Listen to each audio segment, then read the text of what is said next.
Afternoon from Fun Valley in Hutchinson, Kansas. It's time for Hutchinson Community College Softball on the Blue Dragon Sports Network. This afternoon, the Blue Dragons, riding a 3-game winning streak and winners of 4 out of their last 5, take on the Fort Scott Greyhounds from Fun Valley. Steve Carpenter with you for the first time this year. This has got to be the latest I've ever gotten to call a softball game on the network. If you would call this spring season anything but normal, you'd be right, because this has not been a normal spring in terms of what it's meant to this Hutchinson Community College softball team. 3 doubleheaders wiped out, 6 more changed around, and that's just to this point in the season. All the changes earlier in the year have made this a very busy stretch for Hutchinson. They played 3 doubleheaders last week. This is the start of 3 doubleheaders in the next 4 days for the Blue Dragons, all of them being league games on Tuesday. Last year, Fort Scott, this would have been a league game, but Hutchinson moves up to Division I this year, and now Fort Scott stayed in Division II, so it is the Greyhounds and the Blue Dragons here from Fun Valley. Hutchinson coming with a record of 8-8. They swept Pratt on Friday and took the second of 2 from Independence on last Tuesday. They were shut out 5-0 and have since won 3 in a row and 4 of their last 5 to get up to 8-8. It has been a tough start for Jamie Rose's team, but she continues to try to find a lineup that, 1, will hit, and 2, will play defense. Errors have been very costly in the early going for this team, but I think things are kind of starting to round into shape when we go through the orders. Fort Scott, a similar start to the season for first-year head coach Kalani Bryan. They started off 2-16 and have since won 4 in a row. So both teams kind of finding their way in this 2019 season. Fort Scott basically starting over of all their roster, all our freshmen except for 2 players from last year's team. So again, non-league, but just as important as Jamie Rose still continues to put the pieces to the puzzle for her 15th edition of the Blue Dragons.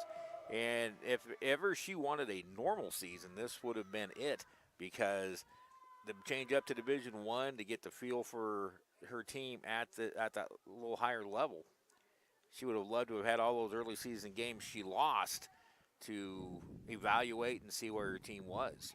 Injuries have been a big part of this season. Hutchinson's missing its number 1 starter in Marissa Rollin. So the Blue Dragons, again, still kind of finding their way, but their 2 pitchers going today, in freshman Madison Llewellyn and sophomore Megan Davis, also kind of finding their way through it. On Friday, Madison Llewellyn picked up her first victory as a Blue Dragon after 5 losses in a 10-3 victory over Pratt, and Megan Davis has won her last 3 decisions to go above 500 at 4-3 on the year. So the Dragons pitching it much better, also playing much better defense as Jamie Rose continues to find the lineup. And as we get ready to leave March and enter April, the final full month of the regular season, Dragons could be catching stride. Managers meeting still being taken place, and then we will have the lineups and the national anthem. Let's get to the starting lineups as we'll take a break during the national anthem. First for the Fort Scott Greyhounds, again 6-16 for first-year coach Kalani Bryan. Leading up and playing left field will be Sierra Sanderson. Batting second and playing center field, Kennedy Meyer. Shortstop Lane Bolkin will bat third. Batting in the cleanup spot and playing first base is Abby Cox. Batting fifth, playing second base, Adriana Pedro. In the 6th slot in the batting order, playing third base, Mackenzie Sample. Batting 7th will be the starting pitcher.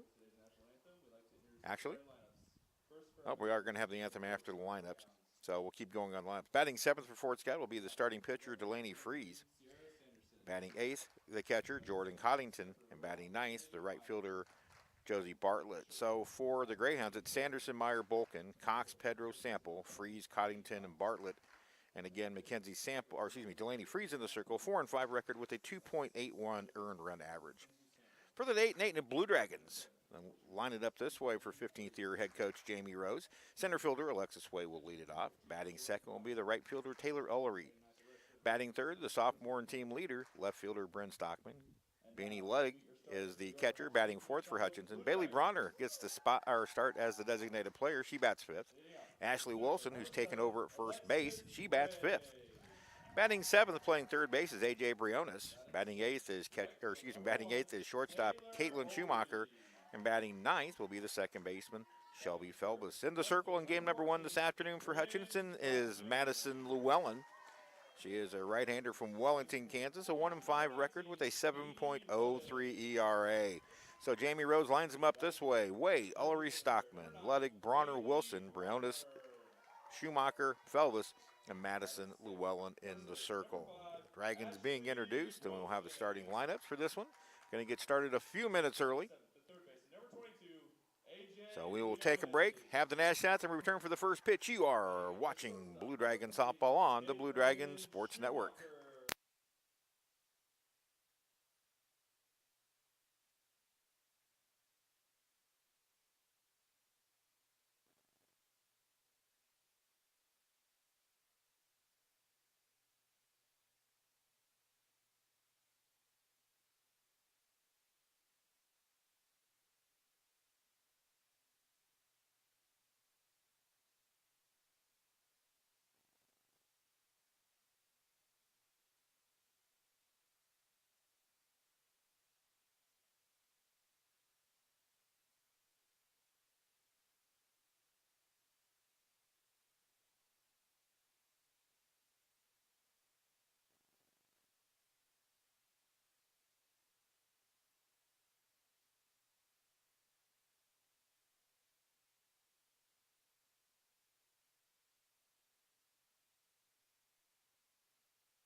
.56 degrees, a northwest wind at 16 miles per hour, blowing straight out to center field. That is kind of a rarity here on Fun Valley number 3. Get a lot of north winds, but they blow more out to right. But this one's straight out of the northwest. And this 220-foot fence to center field may get tested a little bit as freshman Madison Llewellyn takes her warm-up tosses. Both teams looking to utilize that win. Again, Llewellyn out of Wellington, Kansas. A 1-5 record with an inflated 7.03 ERA. Again, she won her last start. She's had 2 very quality outings in her last 4, which kind of leads you to believe she's starting to figure some things out in the circle. Her ERA at one point was 31 and has dropped down to 7. In 32 innings, 49 hits, 40 runs, 25 earned. She has struck out 23 and walked 19. And she will face a Fort Scott lineup that is hitting, we'll get back up to that, is hitting .291 for the year. Sierra Sanderson will lead it off, and here we go. Finally back behind the mic for baseball and softball. Glad to be with you on the Blue Dragon Sports Network.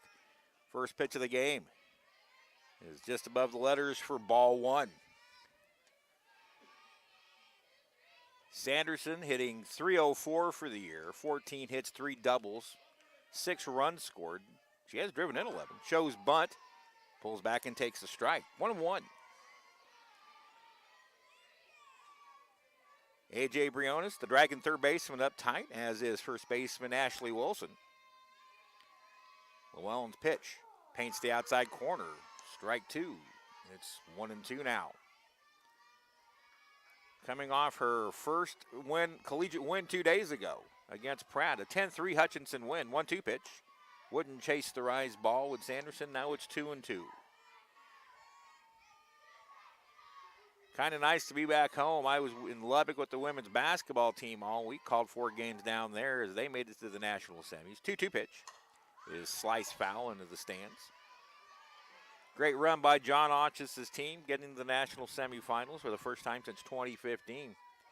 That New Mexico team they faced was just absolutely huge and ultimately wore them down. Once again, 2-2 pitch. Fouled off again, so Sanderson staying alive, slicing a couple of pitches foul. Next pitch will be the 7th of the at-bat. Sanderson, Meyer, and Bolkin here in the Fort Scott first. The pitch. Sliced right to the third baseman. Briones feels clean, fires over, and there's one away. AJ stood right there, gloved down, and ate it up. And Sanderson's out. Bases empty, one away for the center fielder, Kennedy Meyer. She's a freshman out of Kansas City, Kansas area, another left-hander. Meyer hitting .217, 13 of 60, no extra base hits, 1 RBI, and 10 runs scored. The wind in the pitch, low and away, ball 1. Let's set the Dragon defense for you in the outfield. Sophomore Brent Stockman in left, and a pair of freshmen, Alexis Way in center, Taylor Ullery in right. Already talked about A.J. Briones at third. Caitlin Schumacher, the freshman shortstop. The sophomore Shelby Felbus at second. Freshman Ashley Wilson at first. Sophomore transfer Beanie Ludwig behind the plate. The pitch. Took something off of it, swung on and missed, and it's 1-1.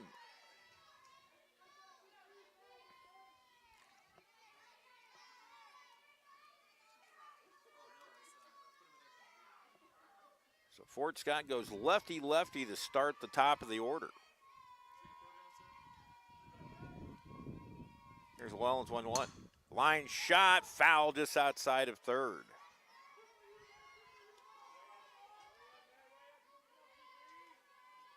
So Sanderson and Meyer looking to go opposite way first.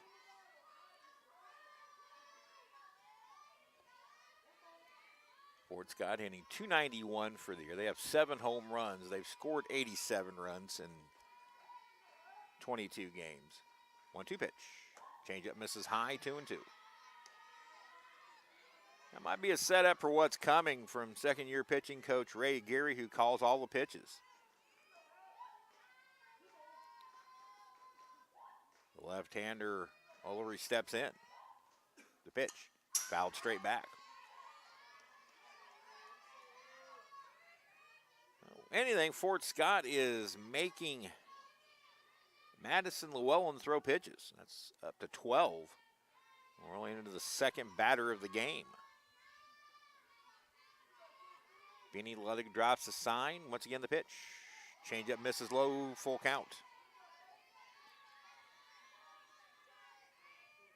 Meyer thought about it, and she was able to check her swing. So now a full count due to the Fort Scott center fielder. The pitch. Foul back out of play. Off the facade and off to my left. Standard size baseball field of Fun Valley. 210 down the lines, 250 to the gaps in left center and right center, 220 to dead center. New fencing was put in last year. Fun Valley going through a major overhaul right now. Once again, the 3-2 pitch. Llewellyn lost her.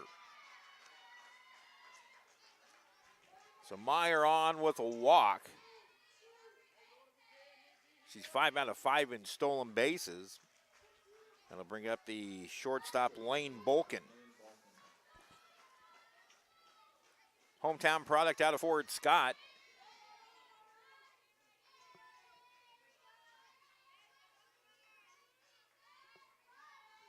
Llewellyn taking her time. Now she climbs in. Good stop by Beanie Ludwig, ball 1.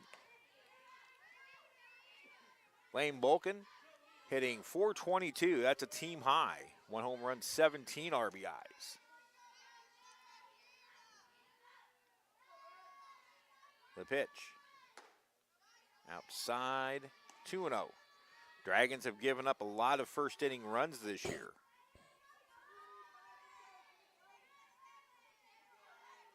They did not do so at Pratt in the second game. They did give up one in the first game, but Hutch had already scored a pair. Hard hit ball, but slicing foul play to the right. Count now 2-1 on Bolkin. Lane Bolkin, team high 27 hits and 64 at bats, 8 doubles, 1 home run. It's also one you want to keep off the bases. She's 9 out of 10 in steals. The runner at first, Myers, 5 out of 5. The pitch. Wouldn't chase a curveball, and it's 3-1 to Bolkin. Now Beanie Ludwig's going to go out and talk to her freshman pitcher. And walks have been an issue for Madison Llewellyn. She's walked 3 in each of her last 3 starts. 19 in 32 innings.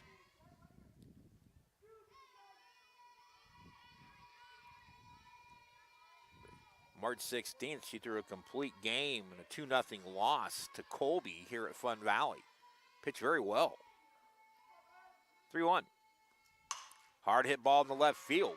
Bryn Stockman will get over to cut it off and hold Meyer to second.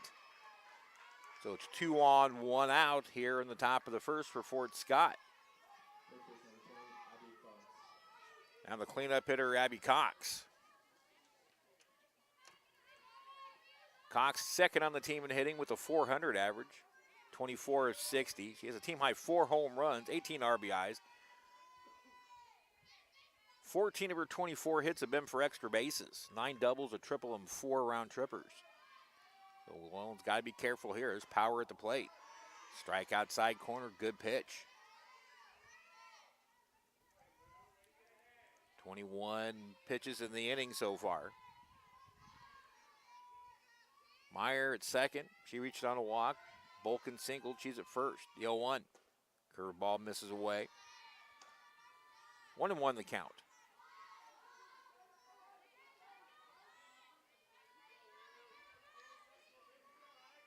Madison Llewellyn going through that transitional phase from high school pitcher to college pitcher. Equally in baseball and softball, the learning curve is nothing bigger. Swung out, foul back. 1-2. So Madison Llewellyn was ahead of the count on Sanderson.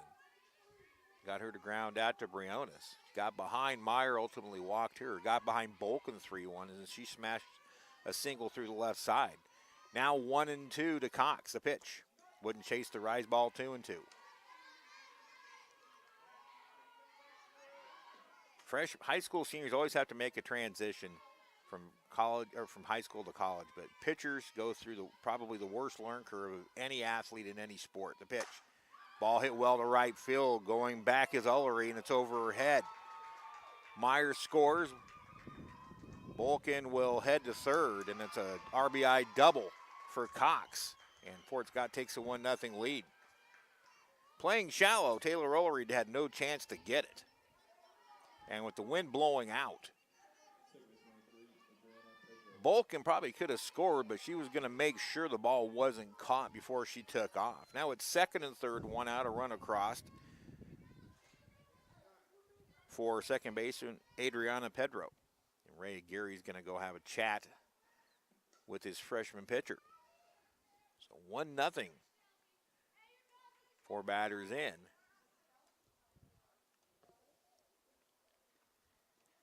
Even though that Madison was ahead in the count, I don't think she located that pitch right where Ray Aguirre wanted it. It was bell high, middle out.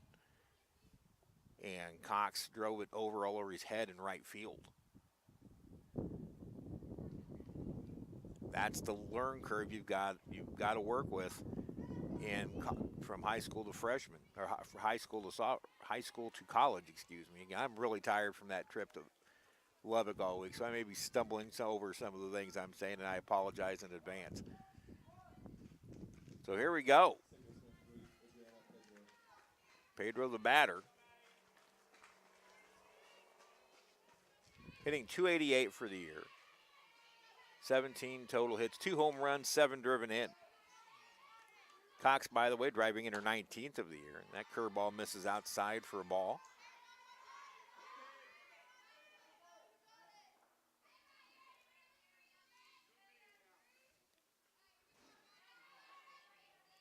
Fort Scott up 1-0 early on. The pitch. took something off of it. Pedro swung through it, 1-1 the count. Good changeup.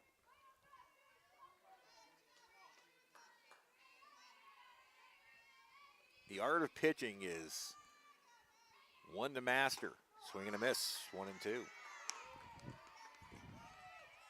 Freshmen just learn by experience that you cannot just blow people away at the collegiate level.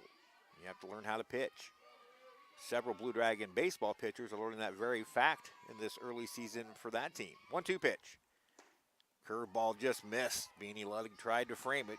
Couldn't get the umpire to bite. Now it's 2-2.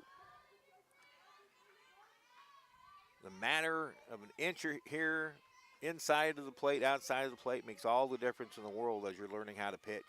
Squaring to butt. Little pop up in the infield. It's Caitlin Schumacher making the call for out number 2. Now that time for Madison, that pitch was well executed, in on the hands. And it was a jam shot. Now 2 on, 2 out for the third baseman, Mackenzie Sample.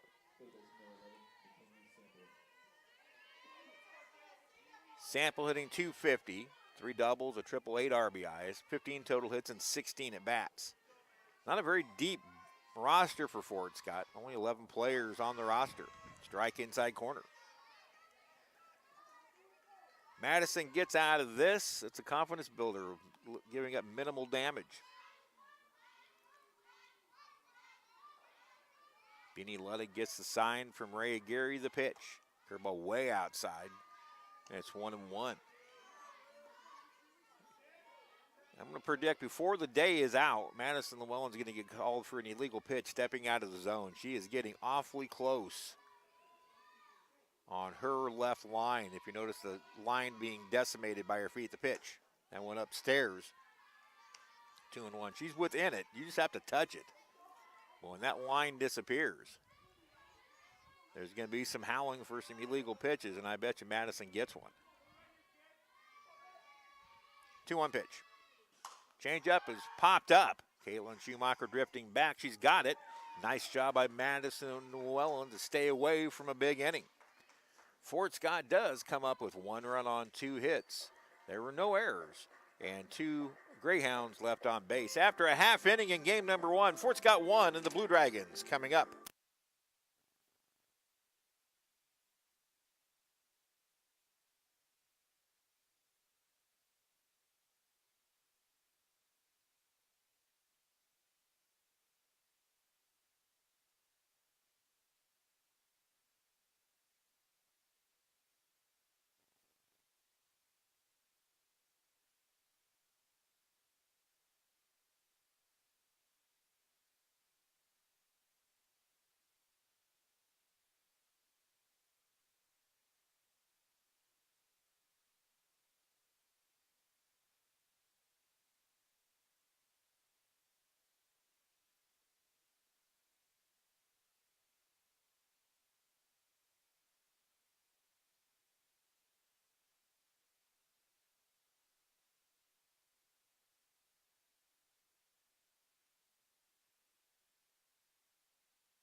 Welcome back to Fun Valley, everybody. Steve Carpenter with you. Fort Scott gets 1 in the top of the first. Now we'll see the Blue Dragon offense for the first time.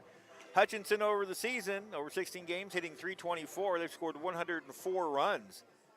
14 home runs already this year. Beanie Ludwig with a team-high 6. But first we take a look at Alexis Way, the center fielder. Alexis out of Wichita.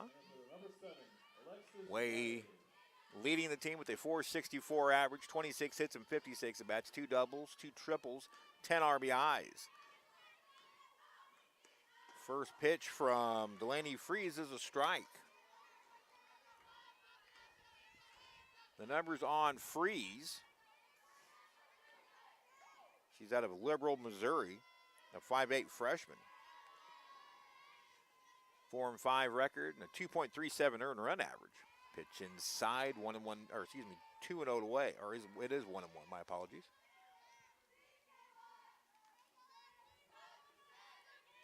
.41 of the third innings pitched, 39 hits, 27 runs, 14 have been earned. She has 52 strikeouts to 11 walks, but she has given up 4 home runs. 1-1 pitch. Change-up swung through and missed by Alexis, and it's 1-2. Way, Ullery, and Stockman here in the first.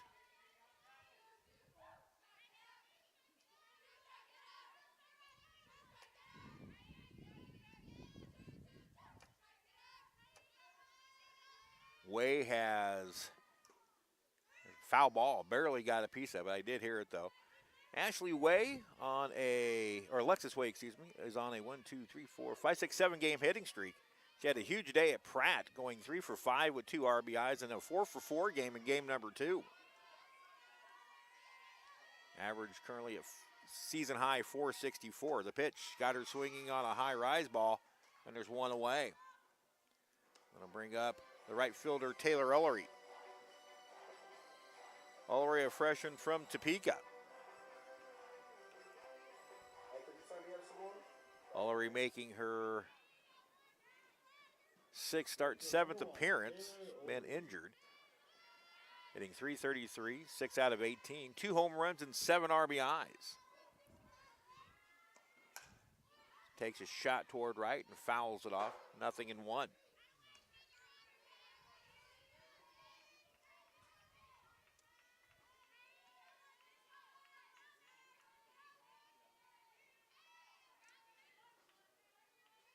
Ullery went hitless at Pratt. She was 0 for 4 in her return from injury. Pitch inside, 1-1. Before that, the 4 games previous, she was 1 out of 3 with the home run in her season debut at NOC Oklahoma. 2 out of 4 with 2 RBIs in the second game, which was delayed almost 3 weeks because of darkness. Went 2 of 4 against Cloud. Lines this one, a little blooper in the right center, and it drops in for a hit. Quickly in to get it is right fielder Josie Bartlett. The Dragons have their first hit of the game. A little dunker single to right field by Ullery. Now to bring up sophomore Bryn Stockman.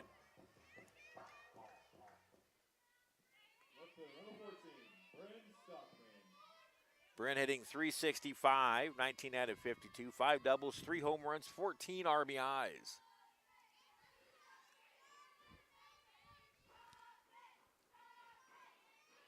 Wind in the pitch, inside ball 1. Love to tell the story of Bryn's freshman year against Highland. 2 major plays happened in that game. One, mine being the most important when I say this, was the game-saving catch, robbing a home run against Highland in game number 1 of that series. The pitch. Oh, they say she went around for a strike 1-1. Dragon fans didn't think so. Also in that game, the second game of that doubleheader, former catcher Cameron Pope absolutely trashed out the umpire trying to get to a ball behind the plate and made the catch. We cut both of those videos. 1-1. It's a little slow roller up the line, but they called it foul, hitting Bryn Stockman in the box. So we cut both those photos, put them on Facebook and Twitter, and Cameron's trashing of the umpire was outviewed 7-1 over a game-saving home run catch by Bryn Stockman. I still take Bryn's video and watch it all the time. The pitch popped up. Will it get out of play? Yes, it will. Right over the top of us. A little bit wind out here, again, out of the northwest at 16, but a very comfortable 56 degrees at first pitch. Ullery at first, 1 away. Dragons trail 1-0. The pitch. Changeup misses high, 2-2. Ben Whitson in the third base box, going through the signs.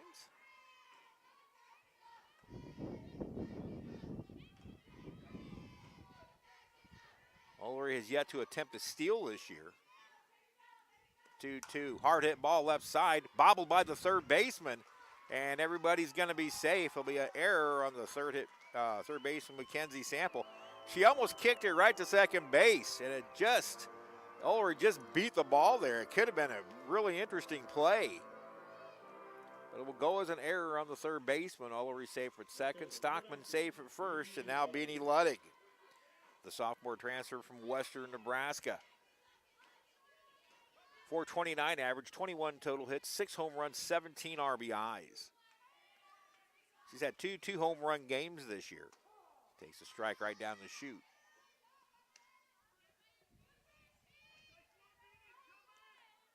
She's got a bit of a slow start, but has come on strong. Started her season 0 for 8. Now she's 21 out of 41. That ball gets away from the catcher, Coddington, and everybody's going to move up on the pass ball. So that takes the double play out of order. Tying run at third, go-ahead run at second. Ullery at third, Stockman at second. And a 1-1 count on Beanie Luddig as the entire Fort Scott infield will get together. Again, Beanie started off 0 for her first 8. Then had a 3-for-3 game in the home opener against Cloud County on February 13th. Since then, 21 out of her last 41 with 3 doubles, 6 home runs, and 17 RBIs. The 2 home run games came at Barton in Game 2 on March 9th, and then in Game 2 against Independence, that being a win. She drove in 3 there. Here's the 1-1. Tried to keep the hands back, but couldn't on a changeup, and now she's down to the count, 1-2. Infield up for Fort Scott at all 4 positions, trying to cut the run off at first. Interesting this early. Figured they'd give up a run for an out. Pitch high and outside, 2-2 to Luddig.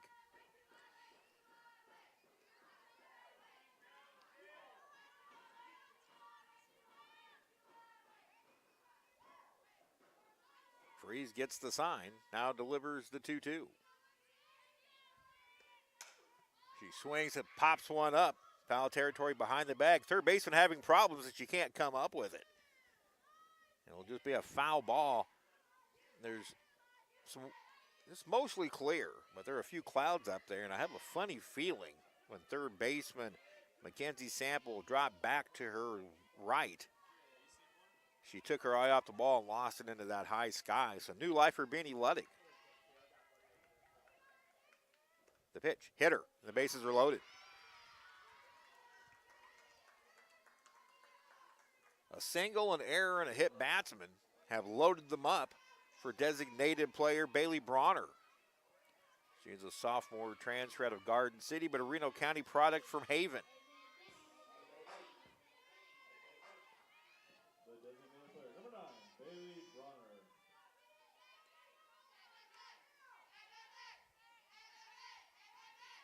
Bases loaded. Dragons trailing 1-0. Bronner is 9 for 15 to start the year, a 600 average. 1 double, 2 RBI. She takes a strike. She didn't see much action early, but she's played in the last 4 games and has hit 600 over that stretch. Also walked twice, on base with 647. The wind of the pitch.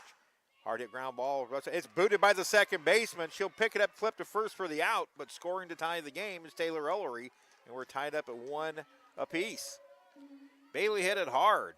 Adriana Pedro had to go to her left 2 steps and then bobbled it. I think she was thinking about coming home and wound up bobbling the ball, but it's a 4-3 put out. Luddig goes to second, Stockman to third. Ullery scores to tie it up. So now here's first baseman Ashley Wilson.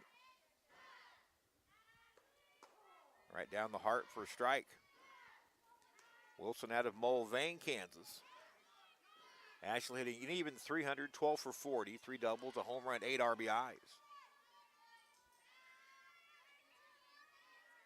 Go ahead run at third, but the Dragons have tied it up. The pitch, foul back. 0-2, the count now to Wilson.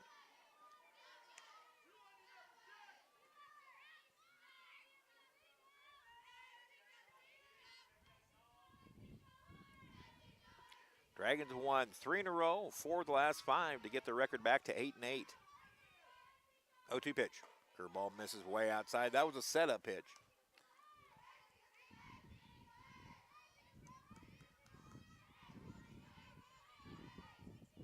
Wind blowing dead out to center field. Here whipping through the mic. It might be a change, more of a change to Northman's doing that. 1-2 pitch in on the hands. Wilson stays alive on a defensive swing and fouls it straight back. Count stays at 1-2.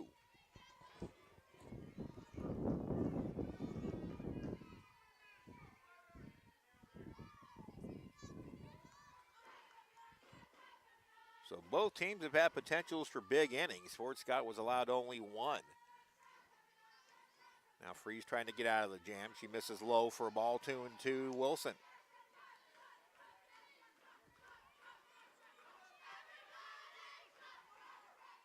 Dragon dugout in full throat. Always is when they're hitting. Everybody's shallow in the defense for Fort Scott. Here's the pitch. Way outside, 3-2, and the count is full. So now, Ashley's going to get a pitch on her terms as Delaney Freeze, although first base is open. Keep that in mind. She doesn't have to give into her and throw one right down the heart of the plate. Here's the payoff. Chop foul. It was a good pitch and a good piece of hitting to stay alive by Ashley. It was a screwball. It was bearing right in on her hands, and she fought it off to stay alive.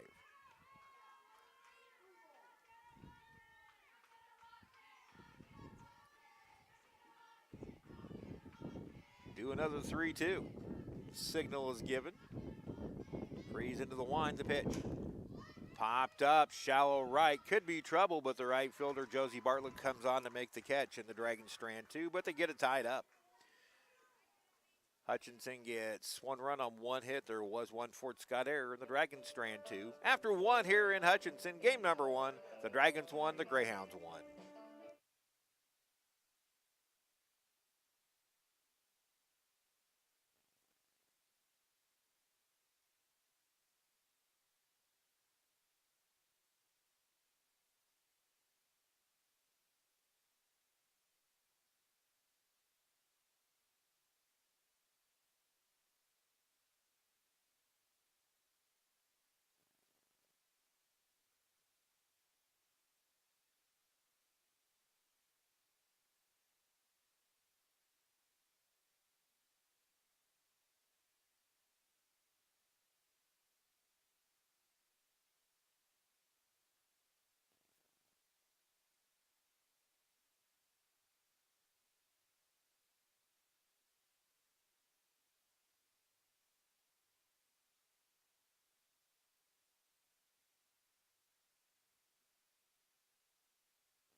Throw goes down. We get set for inning number two. Steve Carpenter with you from Fun Valley. Again, the first time this year we've been able to do a full broadcast of Blue Dragon softball. We've had some streams out here, but I have been elsewhere.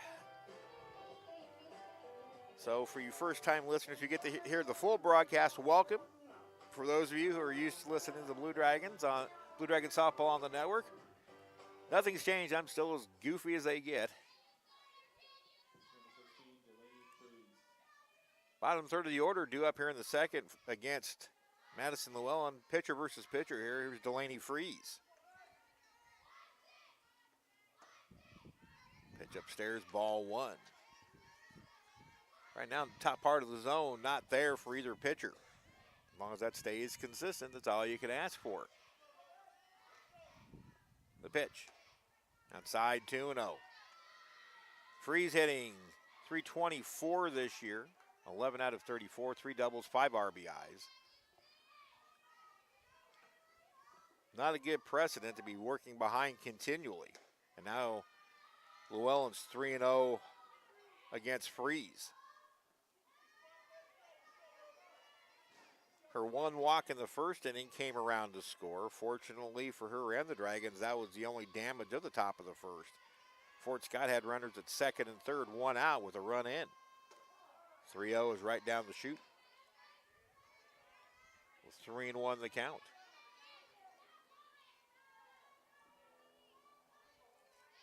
National Tournament Week is officially complete in Hutchinson. 3-1. Good pitch, swung on a miss, full count.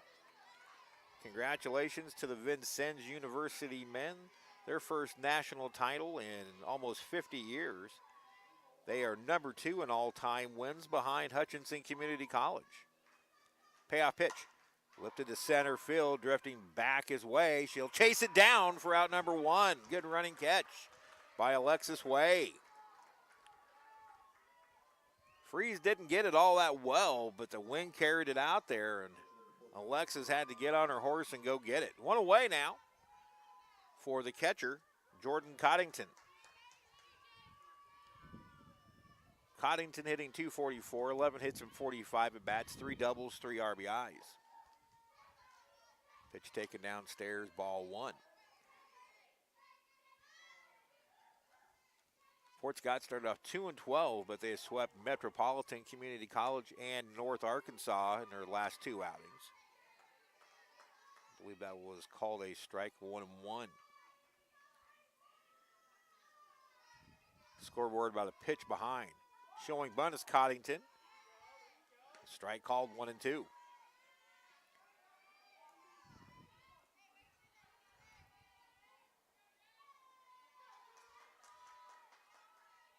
The pitch. Oh, it was 2-1. Now it's 2-2. My apologies. Trying to look at stats, computers, and everything. Sometimes you take the eye off the pitch for just a second and don't get the call, what the call was. 2-2 pitch. Curveball outside, 3-2. Third 3-ball count now issued by Madison Llewellyn. Right now, Fort Scott's not chasing anything out of the zone. 2-2. Right down the chute. That's a first strikeout for Madison, a called third. 2 away for the right fielder, number 9 hitter, Josie Bartlett. Bartlett hitting .271. 13 hits and 48 at bats, 3 doubles, 7 runs scored, 6 driven in. She struck out 15 times. Tied at 1 here in the top of the second. First of 2 here from Fun Valley. If you're in town, come on out. Really a pleasant day out here. Change up in for a strike. It's amazing how much more confident you are as a pitcher when you can deliver strike 1 to a batter. Just, especially for a pitcher trying to figure things out. Well, winds and fires and misses in the dirt. 1-1 now to Bartlett. Inning stays alive. It'll be the leadoff hitter, Sierra Sanderson. Basically, for first-year head coach Kehlani Bryan, they're starting over. Only 2 sophomores on the roster. Change up in the dirt, blocked by Beanie Lug, and it's 2-1.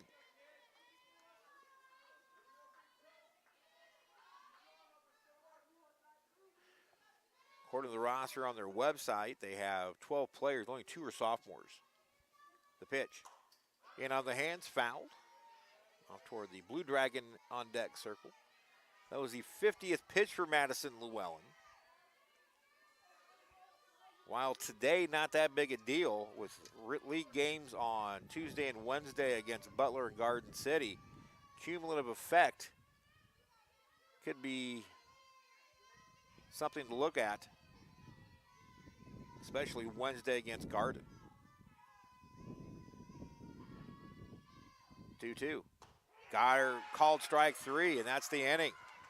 After a rough first inning, Madison Llewellyn gets 2 strikeouts and works a 1-2-3 second. To the bottom of the second, we go at Fun Valley. Dragons 1 and the Greyhounds 1.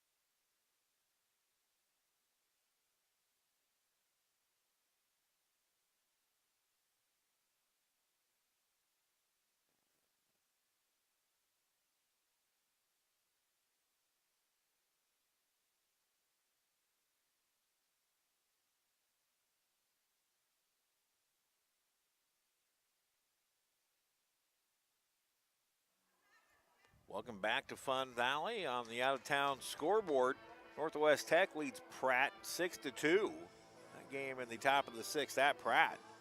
Two teams struggling.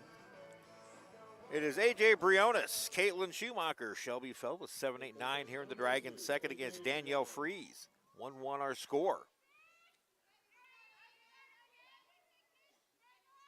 It's really pleasant when the wind doesn't hit you straight on. That wind kind of went back behind the building to the northwest.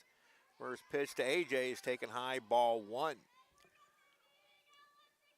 Briones making her 13th start, 14th appearance, taking 342, 13 hits and 38 at bats, a double, 8 RBIs, 4 runs scored. Pitch low one in. She had to step out of the way. It's 2-2. Briones, another Wellington High School product. Jamie Rose wants to, I think she's inquiring to AJ if that indeed hit her foot. I didn't think it did. Jamie is okay with the answer. Now we go back to work. 2-0 to Briones, the pitch. Swinging, and it's fouled off to the right. Good catch in the stands. And he fires it right back in. Decent crowd out here for this Sunday afternoon, even though the NCAA tournament's going on. Both KU and K-State no longer a part of that. The Wichita State Shockers are playing in the second round of the NIT right now against Clemson in Clemson, South Carolina. Pitch upstairs, 3-1.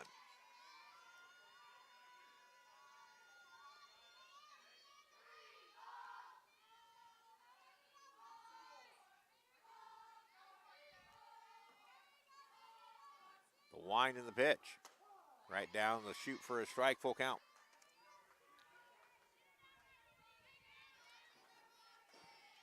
Briones, a .390 on base percentage. She's struck out 7 times, walked 3. The pitch. Hit in the left center field. It's down and past the left fielder Sanderson. It rolls all the way to the wall. Briones will stop at second. It's a line double to left center for A.J. Briones. Her second double of the season, and the Dragons have the go-ahead run at first base, or at second base to start the inning. Sanderson gave it a try. She was running hard to her left, and it landed just in front of her and got under the glove. It rolled all the way to the wall. That allowed Briones to truck on into second with a leadoff double. Now Caitlin Schumacher, freshman shortstop, 273 hitter. Takes her up at a rise ball and misses, strike one. Caitlin, 12 hits and 44 at bats, a .304 on base percentage. 3 RBIs, 2 doubles, 9 runs scored. Showing bunt, and bunts it foul, 0-2.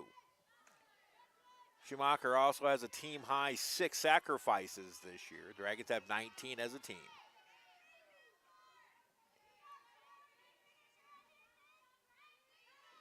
Dragons 13 out of 13 in stolen bases this year. They have been thrown out on bases stealing in almost 2 years. Foul out of play to the right. And have to go back and look. Looking at the stats reminded me that last year, the 2018 Blue Dragons never were thrown on, and I want to say it was on like 48 attempts. So I know it goes back to 2017 since they've been thrown out on the base pass. Curveball from Fries misses outside. Schumacher wouldn't chase, and she's still down on the count 1-2. Caitlin, one of those freshmen who is gaining a lot of confidence. The pitch. Got her swinging. One away. Gonna bring up second baseman, sophomore Shelby Felvis. Schumacher had a 4-game hitting streak snapped with an 0-for-2 on Friday in game number 2 at Pratt. Now Felvis steps in. Showing bunt, drops one down. It's a good one. Fielded by the pitcher. Throw to first. Not in time, and the throw goes down the line. Rounding third and coming in to score is Briones. Throw to second. is not in time, and it gets away, and there's nobody there. Ben Whitson's going to race Felvis all the way around. She's going to score without a play, and the Dragons lead it 3-1. There's going to be 2 errors on the play, no RBI, but the Dragons put the defensive pressure on. And instantly that brings Kaylani Bryan out to the circle, so it's going to be a sacrifice for Felvis. That way the error on the pitcher doesn't go against her batting average. But then she comes around to score.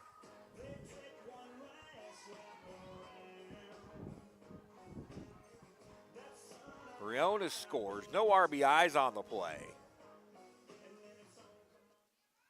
Center fielder number 7, Alexis Way. So Alexis Way steps in.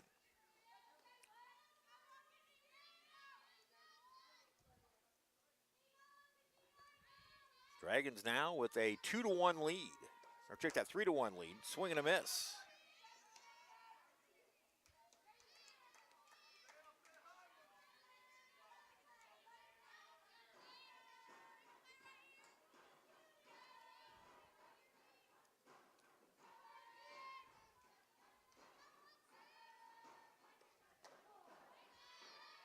Pitch is out, or called strike, now it's 0-2. Trying to get this play into the computer because it was a goofy play.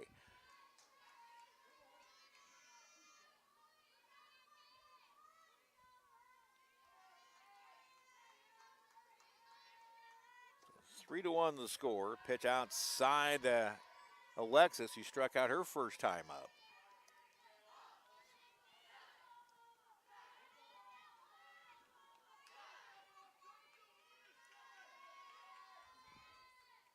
The pitch. Hits the inside corner, but low, 2-2. Just looking at the Fort Scott stats, with the record they had, their team ERA isn't horribly bad. 5.05. But outside of Freeze, it goes way down. There's a swing and a miss on a rise ball. Way down on strikes for the second time. 2 on, 2 out for Taylor Ullery. The right fielder number 1, Taylor Ullery.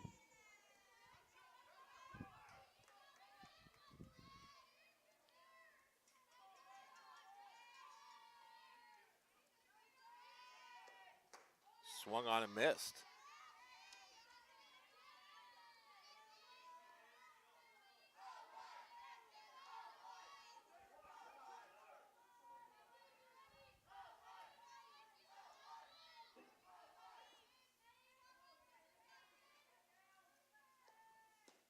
Change up. Had a lot of movement to it, but misses outside, 1-1.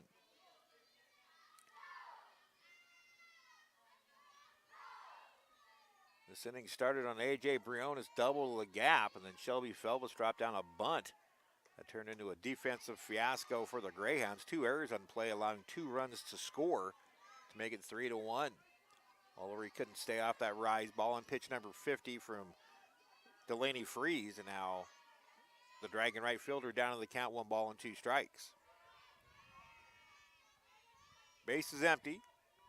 Dragons with a 2-run lead. Called strike 3 outside corner. Good pitch. The inning is over. But the Dragons come up with 2 runs on 1 hit, 2 errors, and nobody left. We've completed 2 here in game number 1. Dragons 3 and the Greyhounds 1.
So for the first time today, Madison Llewellyn gets to work with the lead. Hutch leads 3-1. A sacrifice bunt attempt gone bad for the Greyhounds. Selby Phelps drops one down. A.J. Briones scored from second, and Shelby came all the way around to make it 3-1. Here is the top of the order in the top of the third for Fort Scott. Sanderson, Meyer, and Bolkin. Sierra Sanderson grounded out to third base her first time, and Madison Llewellyn, who delivered a 1-2-3 second inning with a pair of strikeouts, delivered strike one to Sanderson. The pitch. Slice foul to the left. Count 0-2. Believe that's the first 0-2 count Madison has had today, maybe the second.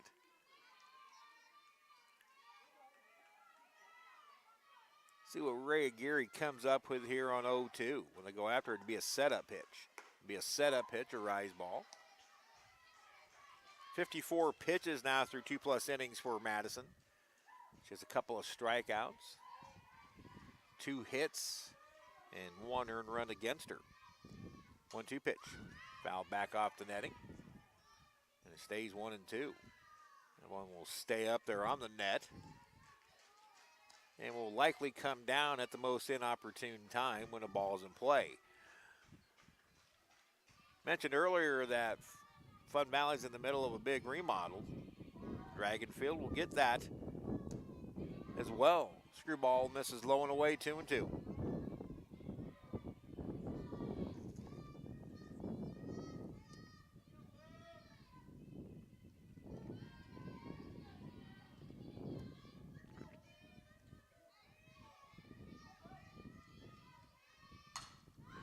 Slice foul. So Sanderson and the player following her, Kennedy Meyer, they battle you. It was an 8-pitch at bat to finally get Sanderson in their first encounter. The pitch. Little roller back to Llewellyn. She'll fire on to first, one away. And is now 5 in a row retired by Madison Llewellyn. That'll bring up Kennedy Meyer, the center fielder who walked and scored. Get you a little update here. The Shocks are up on Clemson 52-43 with 7 minutes to go in the second half of that NIT second round matchup. Shocks the only team still going in Division I basketball in the state of Kansas.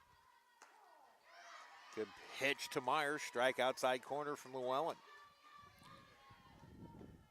North Carolina in the NCAA tournament up 34-25 on Washington. That's late in the first half. Number 2 seed Tennessee in overtime defeated Iowa. Same pitch, same location, same result, 0-2. Tennessee beat Iowa 83-77. Still plenty of games to be played in both the NCAA and NIT tournaments today. The 0-2. Change up high, just misses. Had Meyer thinking. Now 1-2. Major League Baseball season gets set to start in earnest on Thursday. That ball rolls in. Royals will be at Chicago, I believe, to open. Or I believe, actually, that game might be in Kansas City at Kauffman Stadium.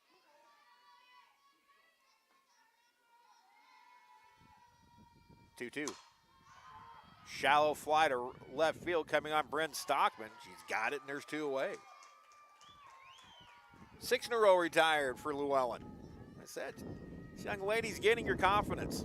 She had some early battles, but she's starting to find her way. She limited damage in the first inning when she had a run scored upon her in second and third and 1 out. Got a pair of pop-ups to Caitlin Schumacher.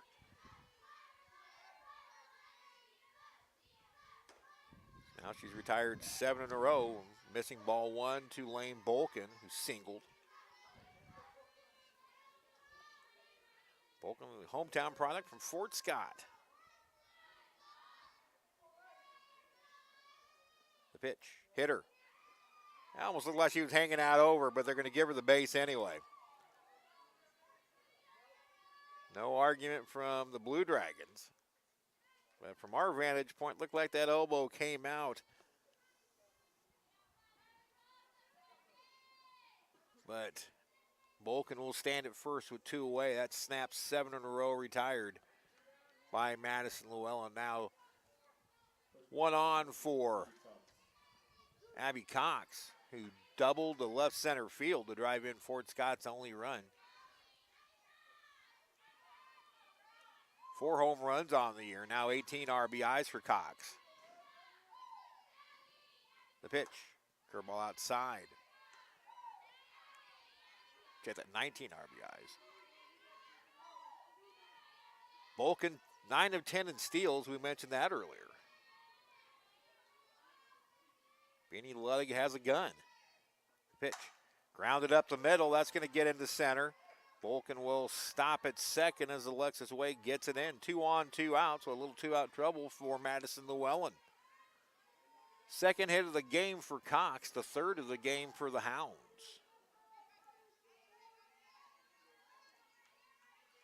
Now Adriana Pedro. Pedro popped up to short her first time.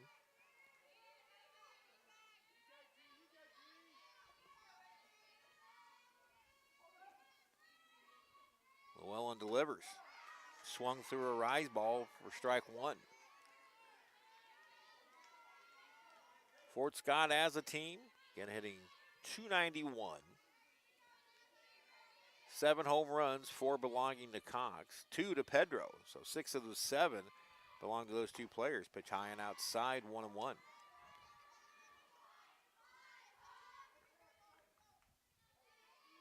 (3-1) Blue Dragons. Pair of unearned runs in the bottom of the second, the difference. Fort Scott has now committed 3 errors in the game. The pitch. Popped up. Will it stay in for Ludwig? No, it won't. In fact, it thuds right above us on the Fun Valley roof. Llewellyn ahead in the count of Pedro. 1 ball and 2 strikes. Be back with you again, game 2, about 25 minutes after the completion of this one. We'll also be back with you on Tuesday and Wednesday, both from Fun Valley. Butler and Garden City, both Jayhawk East doubleheaders. The pitch. Ripped, but right to the third baseman, Briones, and the inning is over. Don't think Pedro really got it all. She hit it off the end of the bat, but right to Briones to end the inning. No runs, 1 hit batsman, and 2 left. We head to the bottom of the third. Dragons 3 and the Greyhounds 1.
Heart of the Blue Dragon order comes up, bottom of the third. Bryn Stockman, Beanie Ludwig, and Bailey Bronner.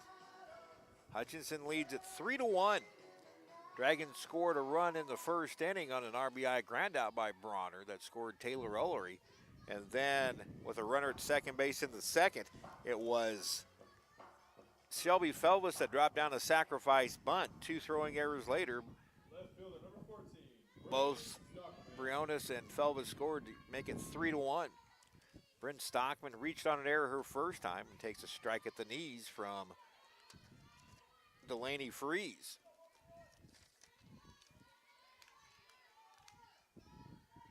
Freeze through 2 innings has allowed 2 hits, 3 runs, only 1 earned. The line in the pitch. Swung through and missed, and it's 0-2 to Bryn Stockman. 4 strikeouts for Freeze. She struck out the Dragons in the third all 3 times. Averaging right at about 8.5 strikeouts per 7 innings. The pitch bounces in front of the plate. 1 ball and 2 strikes, the count.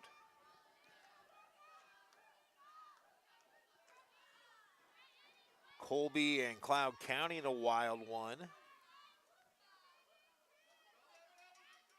9-7 Colby, that game in the 4th right now, or after 4. 1-2 delivery. High pop, foul territory, giving chase is Jordan Coddington, but it's on to the roof, and Bryn Stockman has new life. It was a 55th pitch delivered by Delaney Freeze. She has 8 complete games this year. Not much pitching depth on the Greyhound staff. Pitch, got her swinging. Strikeout number 5. Bryn tried to pull on a pitch that was high and away and couldn't catch up to it. 1 away for Beanie Ludwig, who was hit by a pitch her first time up. And Freeze with 8 complete games. Abby Cox, the probable Game 2 starter, with 7. And Katie Bunch, the 3rd pitcher listed on this Fort Scott roster, has 4. So 19 of their 22 games have been complete games.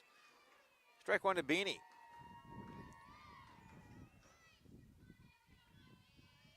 As a team, they're striking out 6.37 batters per 7 innings. Big cut by Ludwig, and she fouls it at the plate. Down to the count, 0-2. 58 pitches, 44 strikes for Freeze, who hasn't walked anybody for the season.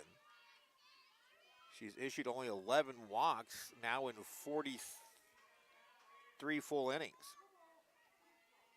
Check that, 44 full innings.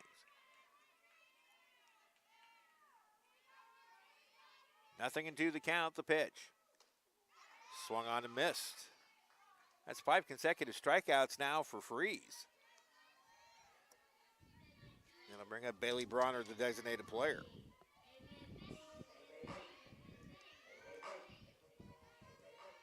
The designated player, number 9, Bailey Bronner. And Bronner, an RBI ground out, her first time up, to give the Dragons a 1-0 lead. Chases on a changeup high.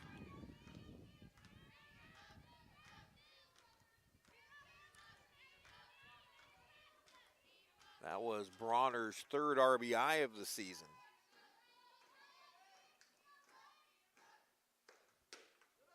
One misses upstairs, 1-1.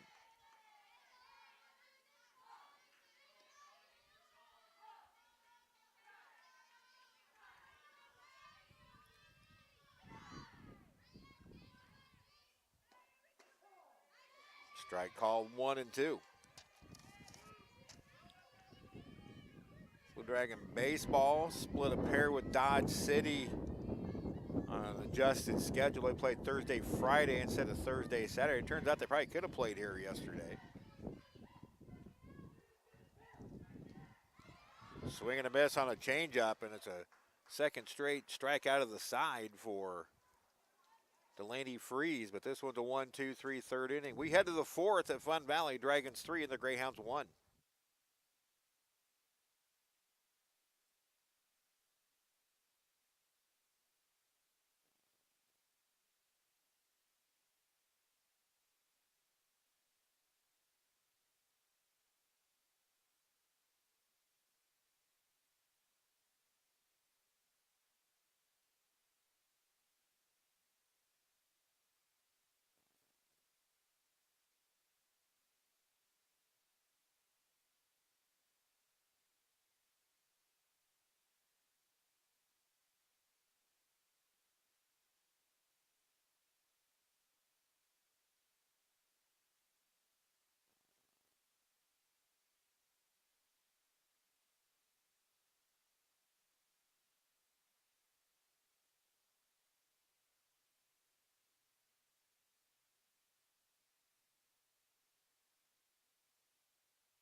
Welcome back to Fun Valley, everybody. Blue Dragon Softball on the Blue Dragon Sports Network. I want to give a big shout out to Denny Steckline, who has filled in for me with baseball this last week while I was in Lubbock in Region 6 tournament. Again, I have not done either baseball or softball. This is my first outing.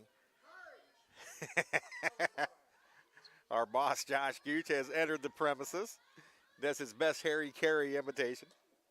Pitch low and into the third baseman, Mackenzie Sample.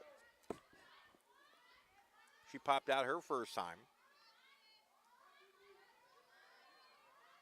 1-0 pitch is down low, 2-0. Llewellyn through 3 innings, 3 hits, 1 earned run, strikes out 2, walk 1, 1 hit batsman. One of those walks has come around to score. 2-0 to Sample. Llewellyn's delivery bounces in 3-0. So to start the third inning and in the second, she was consistently throwing strike 1. Now behind 3-0 on the leadoff hitter of the Greyhounds here in the top of the fourth.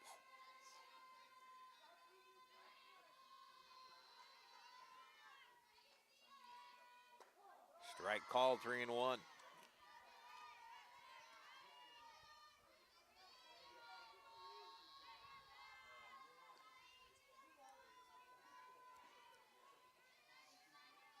Beanie Ludwig drops the sign.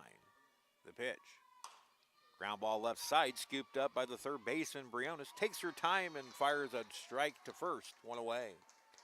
Nice job by Bailey to come back from 3-0 down to get the leadoff batter. Going to bring up the pitcher, Delaney Freeze. Freeze hit one to center field. That center fielder, Alexis Way, had a long run to make the catch, but she did so.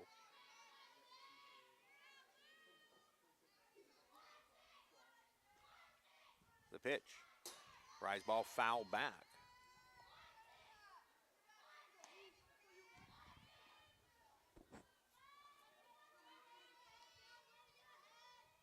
Clemson trying to come back on the Shocks. 58-53 Wichita State with 1:20 to play in the second half of that game, second round NIT. Curveball misses high and away, 1-1 to Freeze.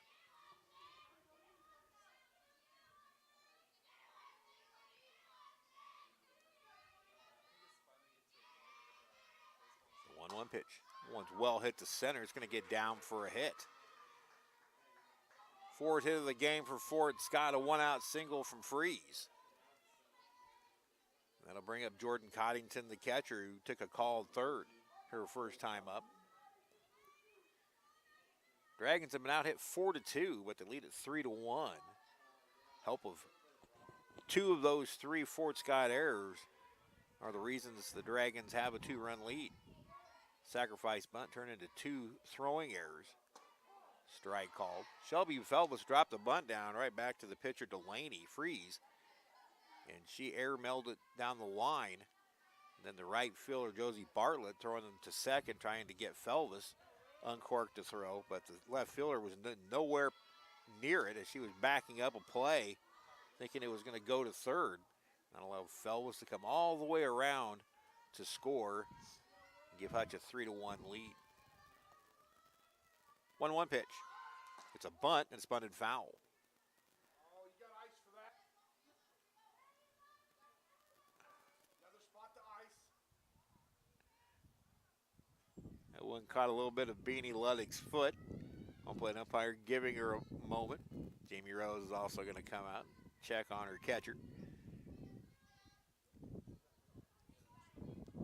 Beanie shaking it off. Let's get back to work.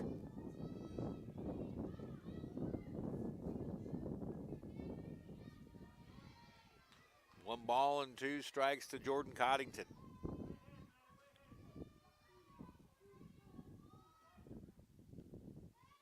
That wind weren't where it is, out of the northwest at 16, this would be just a glorious day. We've had very few of those so far this year. One of the reasons I haven't been able to do much baseball and softball. Pitch downstairs, 2-2. 83 pitches, 46 strikes. You want to be in that 2-to-1 ratio, strike to ball. Right now, Madison barely over 50. Grounded up the middle. That's going to skid her into center. Freeze will stop at second. It's 2 on and 1 out. So a pair of singles up the middle by Freeze and Coddington. Now the 9-hole hitter, Josie Bartlett, who's strikeout victim of the called variety her first time up. Probably going to look at a bunt here. You got the leadoff hitter, Sierra Sanderson, coming up. We'll see how the Greyhounds want to play it. Swinging away, and it's a pitch in on the hands, foul back. Bartlett, 271 hitter.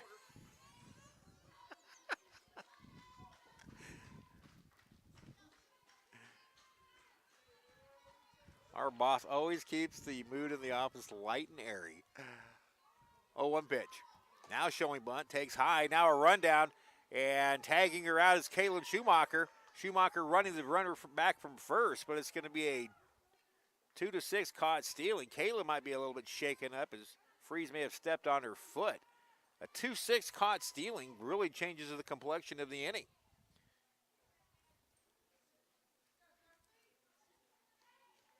Bartlett showed bunt. That forced Briones to charge. But Caitlin Schumacher covered the bag, and Beanie Ludwig fires a strike. Freeze runs right into the tag. So now a runner at first, 2 away. That'll take the bunt off the table, and the count of 1-1 to Bartlett. The wind and the pitch. In there for a strike at the letters, 1-2.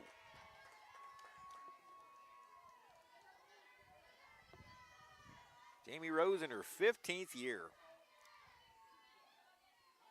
In fact, her and I started at the college about a week apart. Pitch. Got her swinging, the inning is over. That's the first time the Greyhounds have chased. No runs, 2 hits, 1 left. We go to the bottom of the 4th. Dragons 3 and the Greyhounds 1.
Bottom of the 4th rolls around. Dragon defense coming to the forefront.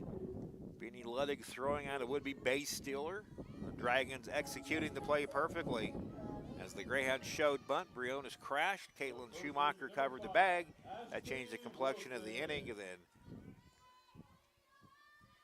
Madison Llewellyn gets a strikeout to end it. Now Ashley Wilson leads off the bottom of the 4th against Destiny Freeze, and it's a curveball. Catches the outside corner for a strike. Llewellyn now with 3 strikeouts. First time up, Wilson flew out to shallow right center field. The pitch. Another curveball. This one just off the plate wide, and it's 1-1.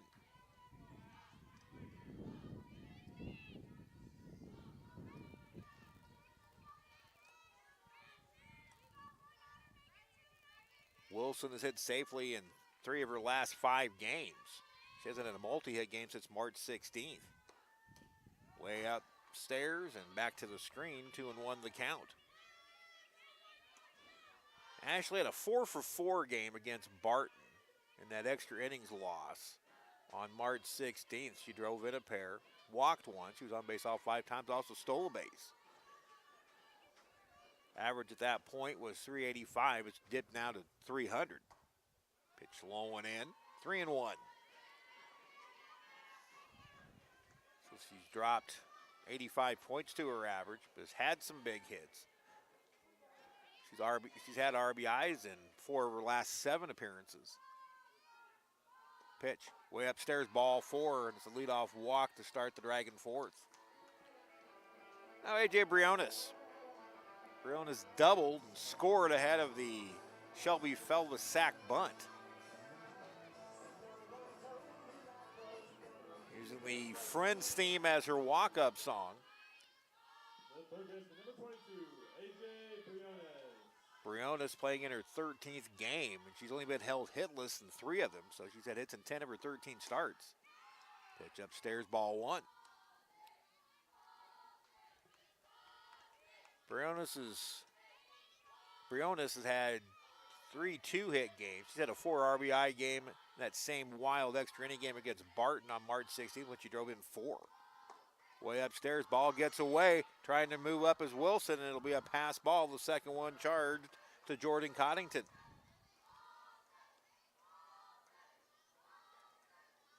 And now head coach Kaylani Bryan's going to head to the circle and talk to her entire infield. Ben Whitsitt brings the base runner, Ashley Wilson, and the batter A.J. Briones over. It's a quick meeting.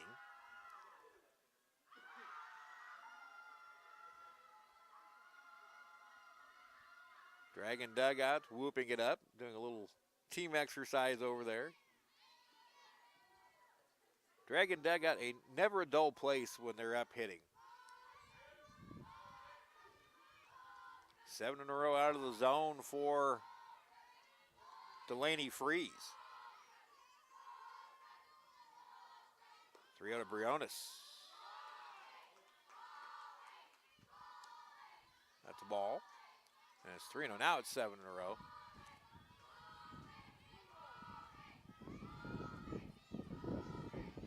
Freeze hadn't walked a batter up until this inning. The pitch. There's a strike. In fact, she had seven strikeouts in the game, striking out the side in both the second and the third. Looking very impressive in the third, but now the Dragons have her on the ropes here in the 4th. Runner at second on a walk and a pass ball in the 3-1 count to Briones. Strike at the letters, full count. Should I pull the other headset out?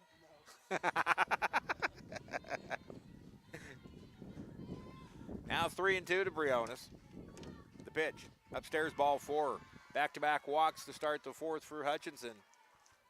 That'll bring up shortstop Caitlin Schumacher. Likely bunt situation here.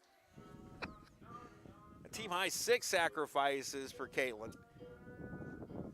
And I think we're going to get a pitching change. Indeed we are. So Fort Scott making a pitching change. We'll tell you about the new Greyhound pitcher after this break.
Katie Bunch will be the new Fort Scott pitcher, a freshman out of Grove, Oklahoma.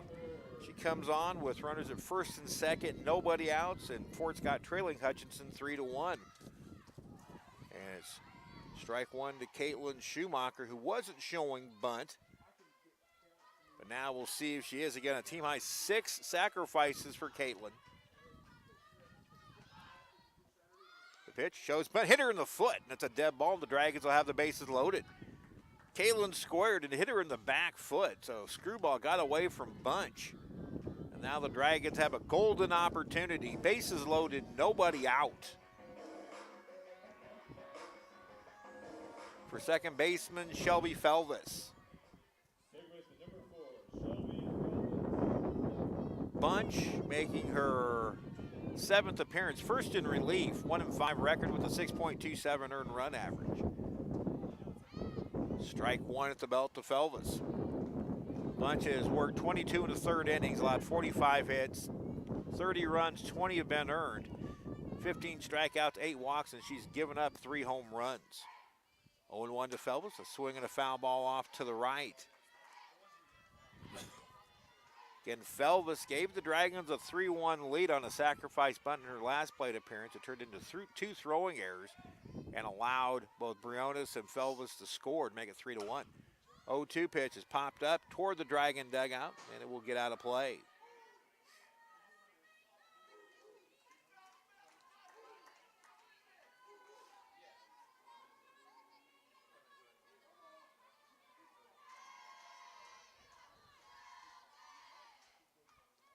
The pitch misses, 2-2, or 1-2.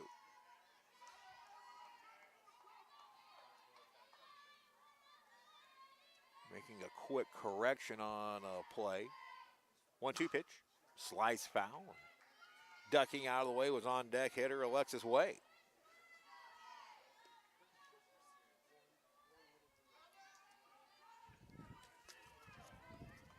Get the final line on Delaney Freeze here in a moment. The runner's on base at second and third are her responsibility. The pitch called strike 3, and Shelby knew it. Dropped a changeup in, good pitch, 1 away for the leadoff hitter Alexis Way. Way has struck out twice herself, both swinging, both against Freeze. She lines one foul. That makes first base and head coach Jamie Rose dance out of the way.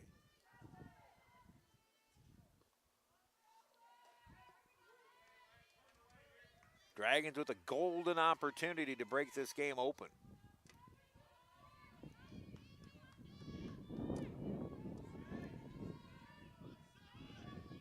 Getting Way with a hit streak going on. That pitch foul back out of play. And this stays 0-2. On Friday at Pratt, she was a combined 7 for 9. All singles, 2 RBIs. Trying to extend a 7-game hitting streak. The pitch. Curveball misses wide. Fort Scott people wanted it. Home plate umpire thought otherwise, and it's now 1 ball, 2 strikes to the Dragon center fielder. The pitch. In the dirt, kicks away, no advancement. Yeah. Ashley Wilson did not get any kind of secondary lead. She was caught flat-footed, probably could have scored. But a freshman mistake not getting a secondary. Now it's 2-2 to Alexis Way. The pitch. Hit her, that'll force in a run. Hit her right on the knee. Tough RBI for Alexis Way. Coming down to third, the score is Wilson. Briones to third, Schumacher to second, and Hutchinson leads it 4-1. Second hit batsman by Bunch. So 2 walks, a hit batsman, a called strike, or a called strikeout, and another hit batsman. Dragons don't have a hit in the inning. They only have 2 for the game. Now Taylor Ullery. She has one of those 2 hits, a single in the first, and she scored. Struck out in the second, 1 for 2, and she takes a called strike from Bunch here.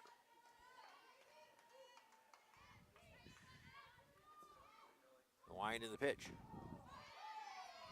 That one, the curveball, catches the outside corner and bunch down, or Ullery down to the count, 0-2.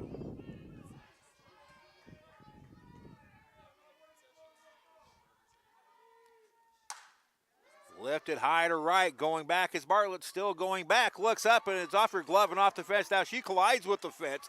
Briona scores, Schumacher scores.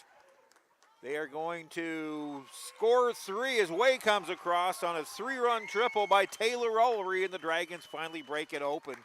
Now leading it 7-1. That one was wind aided. Bartlett was already playing shallow. She almost got back to it, but that clears the bases. Briona, Schumacher, and Way all score on the play. Now it's 7-1. 7 runs on 3 hits. Bryn Stockman singles one up or hits one up the middle. It's knocked down by the shortstop. A run will score. That'll be scored an error on the shortstop. Ullery scores. Stockman drives in a run. Now it's 8-1. Now the Blue Dragons need to get greedy and try to end this in 5 and get another one. Second time Stockman has reached on an error.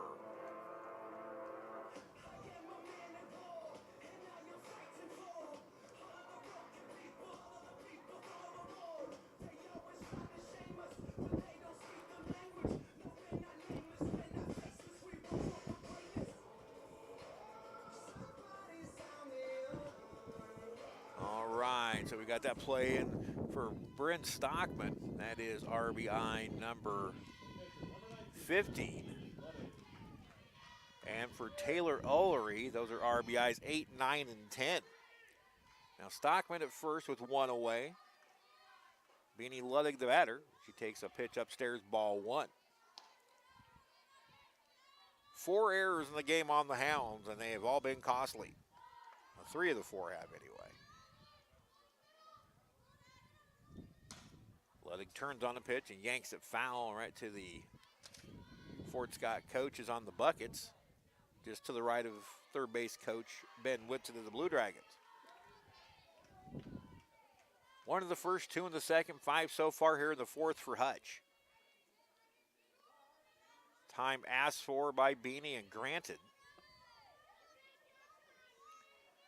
Right now, Madison Llewellyn in very good shape for her second consecutive pitching decision of victory. Pitch downstairs, 2-1.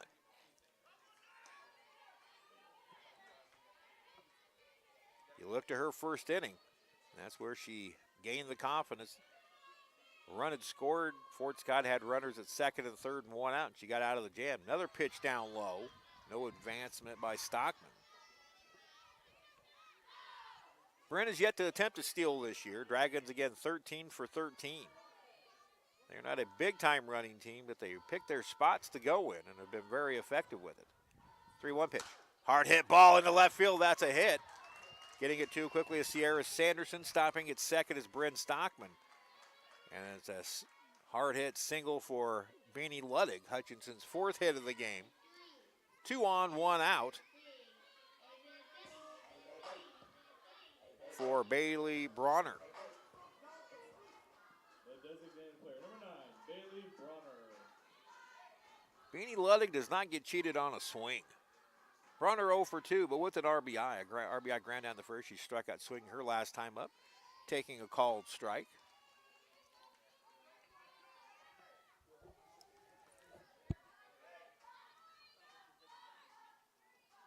(8-1) Blue Dragons here in the 4th, looking for more. Just 1 out in the inning. Strike 2 called. That was a hittable pitch. Looked like Bailey was wanting something and got something else. Coming into the game, 9 for 15. The pitch. Little chopper foul off to the right.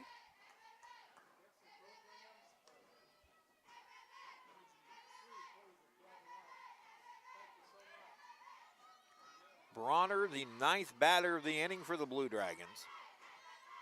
The line in the pitch. She went around on a curveball. That's a strikeout, and there's 2 away. So Bailey's 0 for 3 with 2 strikeouts. And then the person who started this, a leadoff walk, Ashley Wilson. Walks to Wilson Briones. A hit batsman against Schumacher, loaded him up. Felvis took a called third. Alexis Way was hit with the pitch to drive in a run. Then Taylor Olery hit a ball over the head of Josie Bartlett, hit out the base of the fence, and Bartlett's glove. That scored 3.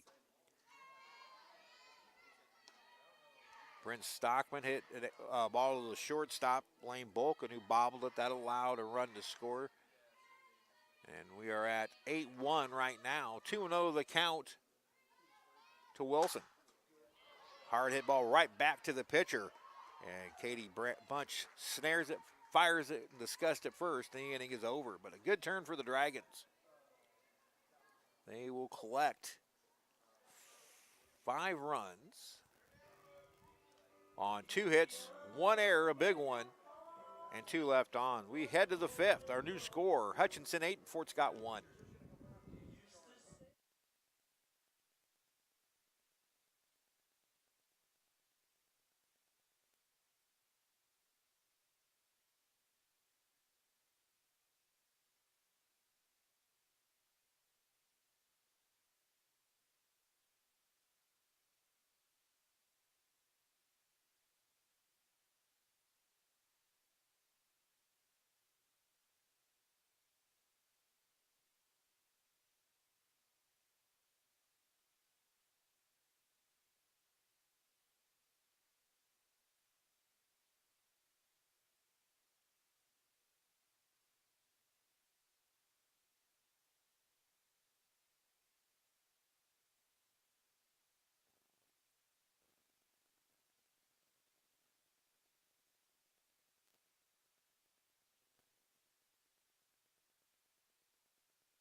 Welcome back to Fun Valley. A big 5-run inning has just taken place. The Dragons now lead Fort Scott 8-1 here in game number 1.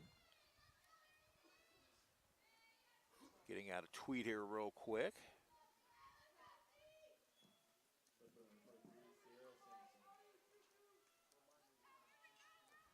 We now play the top of the 5th inning here in game number 1.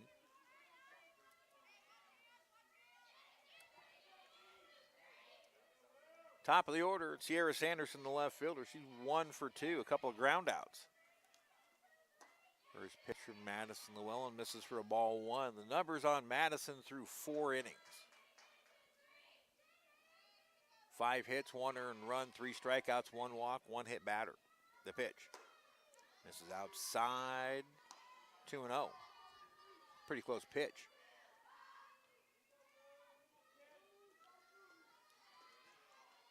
Dragons have won 3 in a row to get back to 8-8.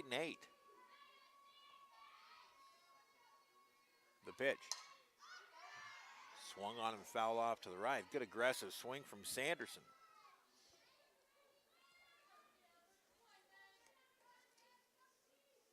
Kaylani Bryan stacks the top of her line with a pair of lefties. Both are aggressive swingers who foul off a lot of pitches. Hard hit ball left side, bobbled by Caitlin Schumacher. That'll be the Dragons' first error of the game.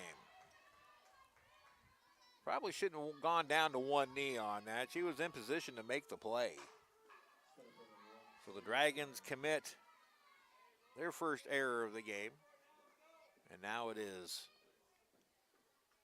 Kennedy Meyer.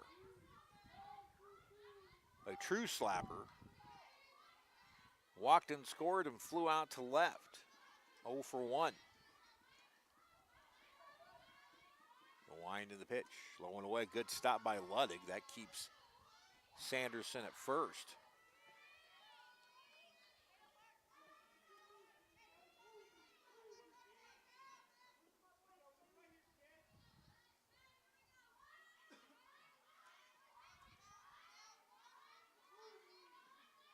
The pitch.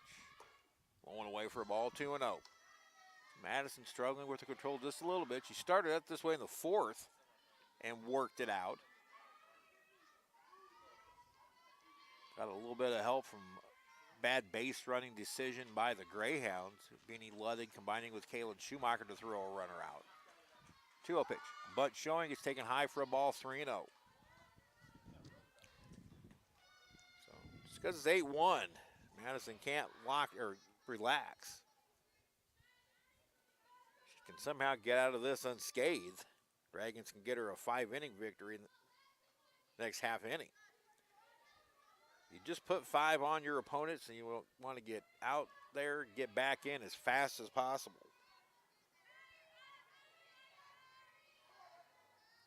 There's the cripple pitch to Meyer. Strike at the letters. 3-1. Outfield straight away for the Blue Dragons. Third baseman A.J. Briones not quite as deep, playing off the line a little bit with the left-hander swinging. 3-1 pitch. She goes down the right field or left field line, but it goes foul. So that might move A.J. over a step or two toward the line. Both Sanderson and Meyer looks like they both want to go to opposite way to left. Being a slapper, Kennedy Meyer more so than Sanderson. Now 3-2. The pitch from Madison Llewellyn. Hard hit ball to the third baseman, Briones. They go to second for 1, and that's all they'll get. Good stop by A.J. Briones. She makes a strong throw to second baseman Shelby Felvis to get the force, 1 away. Now a runner trying to move up. The Dragons fell asleep. That's unfortunate. Time was not called.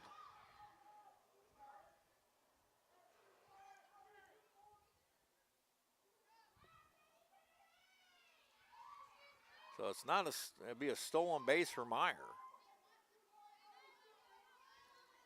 Now Lane Bolkin, the shortstop, steps in. Bolkin is singled and hit by a pitch. Bolkin and Cox present the power on this Fort Scott team. Wide open stance for Bolkin. In fact, half of her front foot, the left foot, is right on the line. Up in the box. Coming in, hitting better than 400. Now she brings it back in on the load. Big aggressive swing, foul back to the screen.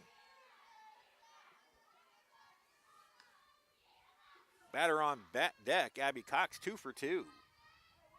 So if the Greyhounds are to get back into this one, they've got to do damage right here. Decent crowd from Fort Scott making the trip to Hutch. On. Foul off to the right, 0-2. That was pitch number 100 for Madison Llewellyn.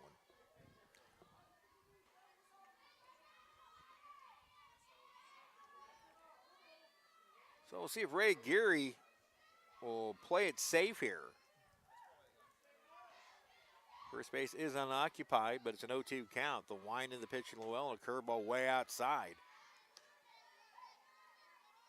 1-2 the count.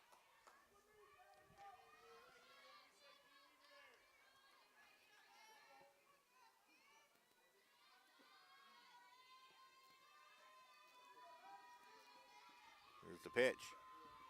Back to the screen. The changeup got away from her, and that'll move Meyer up to third on the wild pitch. That was almost a loss of concentration. You can just tell by Madison's face that she just lost concentration for a moment. It got away from her. It will be wild pitch number 4 for Madison Llewellyn.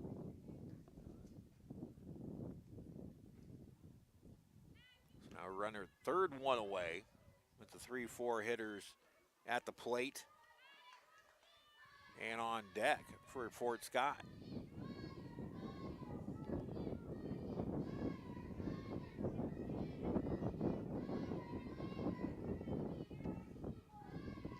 Wind whipping through the microphone. We'll try to keep it out of the way as much as possible. We are in an outdoor press facility. Now the 2-2. Low one in. Good stop by Luddig. It's a full count to Bolkin. Again, 103 pitches. And And she's had some lengthy sits on the bench as Madison Llewellyn. Now that ball came out. There's a wind of the pitch. That's ripped up the middle. That's going to be a base hit. A run will score. Now Way bobbles, and that's going to allow the runner to go to second. So it's going to be a single RBI and an error. And Fort Scott now trails at 8-2. And now the Dragons appeared to have lost a little focus.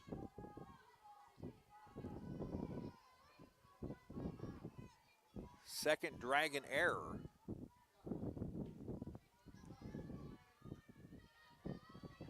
It's 8-2 now.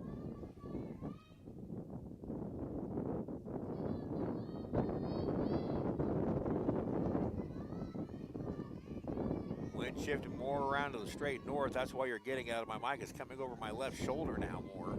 Here's the pitch. Strike one to Cox. So kind of another learning moment for the growth of freshman pitcher Madison Llewellyn.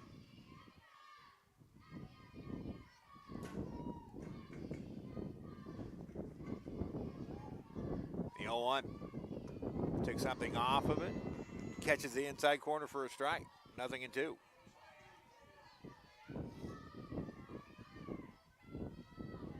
I imagine if it changes to be made, it'll be Brent Stockman, the left fielder. 0-2 pitch. Curveball misses 1-2.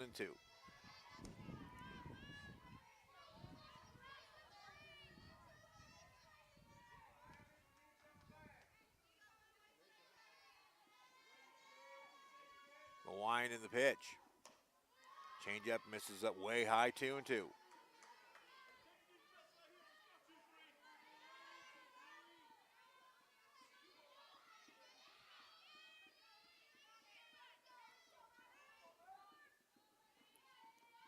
pitch. That one smoked up the middle, past the shortstop.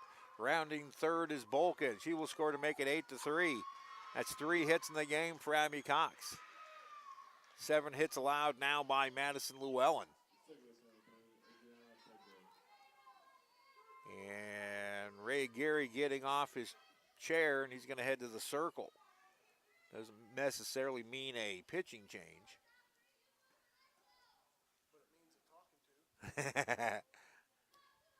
A learning lesson. In fact, I think we are going to get a pitching change. So Ray Gary flashing to the dugout, and we'll see who comes in. We'll talk about the new Dragon pitcher right after this break.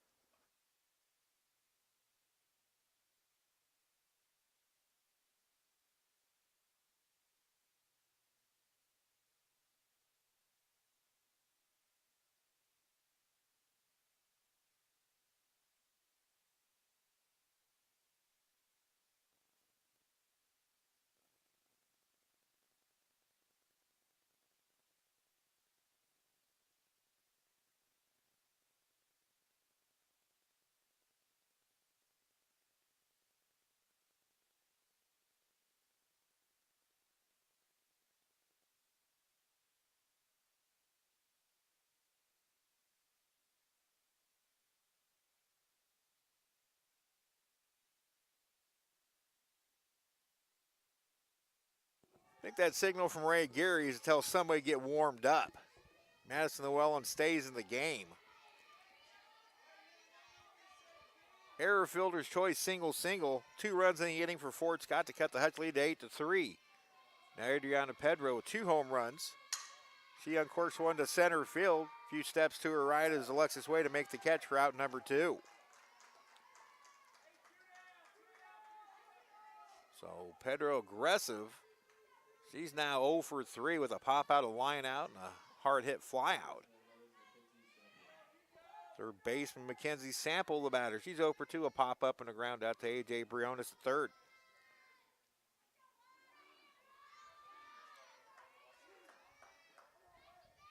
Llewellyn gets the sign and delivers outside. Pitch number 111. Although pitch counts in softball aren't quite as important as they are in baseball, they are important. 111 pitches, 62 for strikes. Change up, outside corner, a strike, 1-1.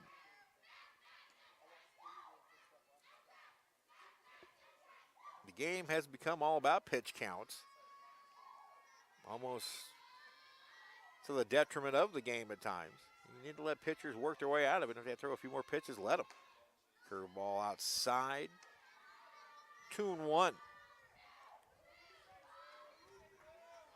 That might be an adjustment Madison can make. Again, she is really barely staying in the pitching zone in the circle there with her curveball. Pitching out of the hands, pulled foul. They'll get out of play over the Fort Scott dugout.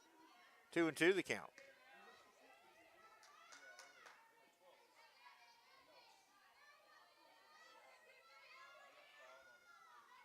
Cox at first, 2 away. She's driven in her second run of the game. She now has 20 for the season. 2 runs in the inning for Fort Scott. Pitch. Looped into right field. That's going to get down for a hit. Getting to it quickly is Ullery. Going to third is Cox. The throw not nearly in time. So Cox goes first to third on the sample hit, and this runner's at the corners, 2 away. Good piece of hitting. Opposite field shot by Sample.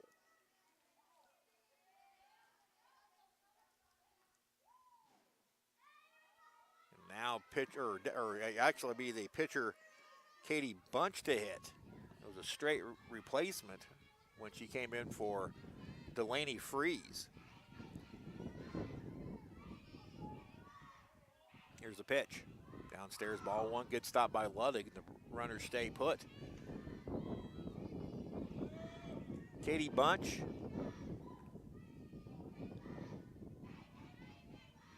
One for 13, but she has scored 5 runs. She's been a pinch runner as well.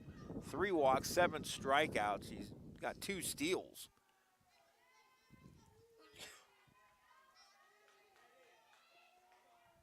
So big moment in this game. Hutchinson had taken full control, 8-1. Now the Greyhounds threaten to get back into it. Already 2 in the inning. The pitch. Shows the butt, taking for a strike. The throw down, not in time. And now, oh, they got her. Late call, and they throw out the runner Sample. That's the second runner Sample, or that Beanie Ludwig is thrown out. Fort Scott players don't think so. But that ends the inning. I thought she got in. But the Dragons may have caught a break. Shelby Fell was taken to throw, and the inning is over. 2 runs in the inning. On 3 hits, 2 errors, and 1 left. We go to the bottom of the 5th. Our new score, Dragons 8, Greyhounds 3.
A.J. Briones leads off the bottom of the 5th for the Blue Dragons. Hutchinson now leading 8-3. A.J. has doubled and walked, scored a pair of runs. Facing Katie Bunch, who came in relief of Delaney Freeze. First pitch swinging is lifted to center field. Kennedy Meyer basically right in her tracks makes the catch, and there's 1 away. Briones retired for the first time this afternoon. Now Kaylin Schumacher, who has struck out and been hit by a pitch, also scored a run, scored ahead of Taylor Ellery on her 3-run triple to the wall in right field. First pitch swinging is fouled into the stands off to the right. 2 pitches and 2 big cuts.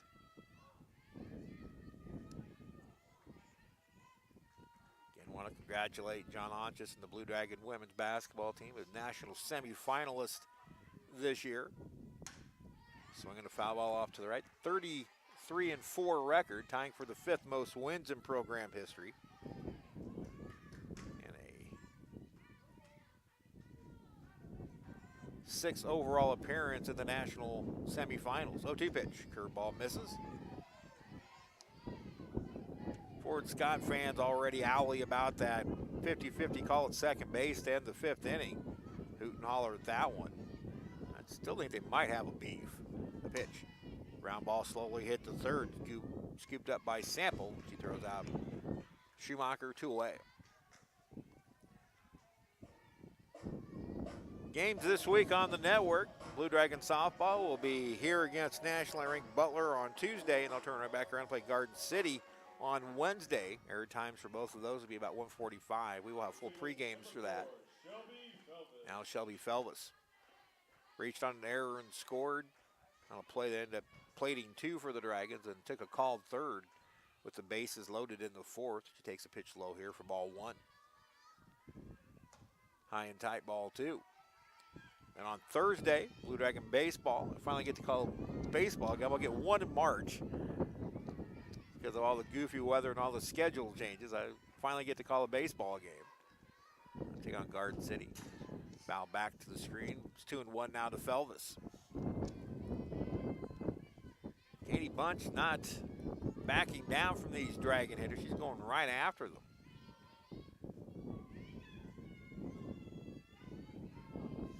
A wind to the pitch. Way outside, 3-1. Bunch out of Grove, Oklahoma. That's up in the northeast part.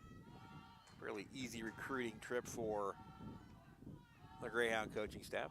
Low ball 4, a 2-out walk to Felvis. She's on base for the 2nd time. And that'll get it back around to the top of the order. And Alexis Way. 0 for 2 officially with a couple of strikeouts.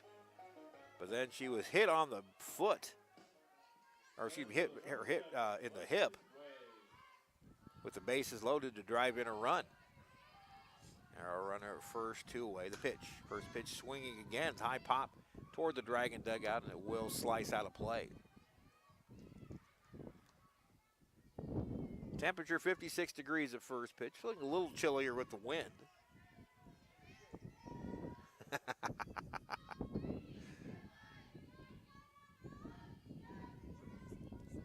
wind in the 0-1. Foul off the end of the bat. Nothing and 2 to way. Taylor can, or if Alexis can get on, Taylor Olery stands in the on-deck circle. Right now she has the big blow in this one, that 3-run triple.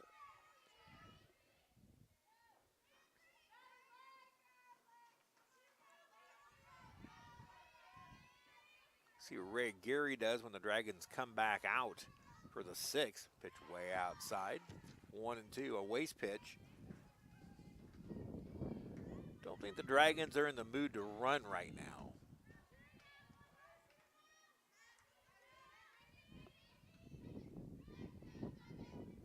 A wind in the pitch. Took something off, and Way swings and misses for the 3rd time today, and the inning is over.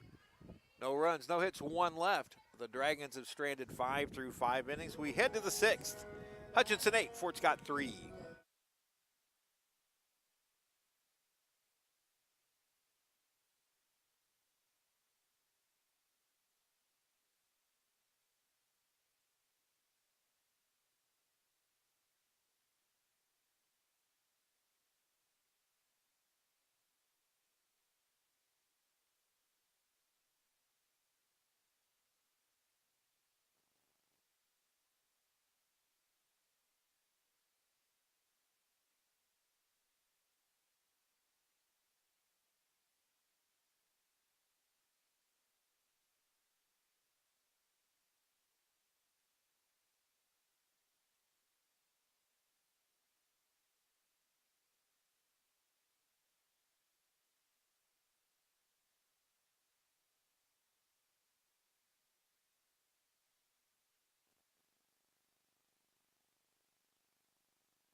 Katie Bunch lead up the top of the 6th for Fort Scott. She was standing at the plate when Abby Cox was caught trying to steal second.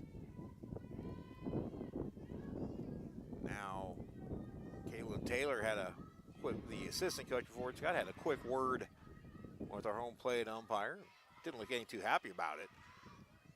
Now we go back to work.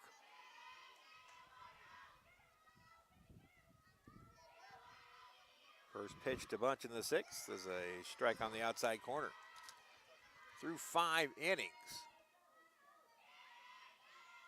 Madison Llewellyn 8 hits, 3 runs, 2 earned, 3 strikeouts, 1 walk, 1 wild pitch, 1 hit batsman. There's a swing and a miss by Bunch, and it's quickly 0-2. That was pitch number 118 for the Blue Dragon freshman.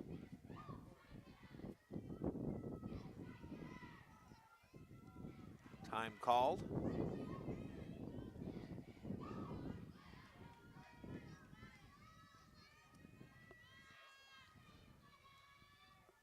Swing and a miss, strike 3. It's 3 strikeouts now for Madison.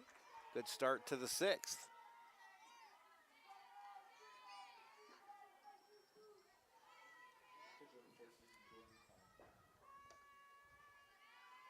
Here's Jordan Coddington, the catcher, 1 for 2.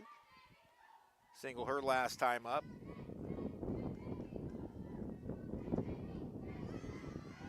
Strike call. That's 4 straight strikes to start the inning for Madison. And might need a little rejuvenation and a word or two from Ray Aguirre to get back on track.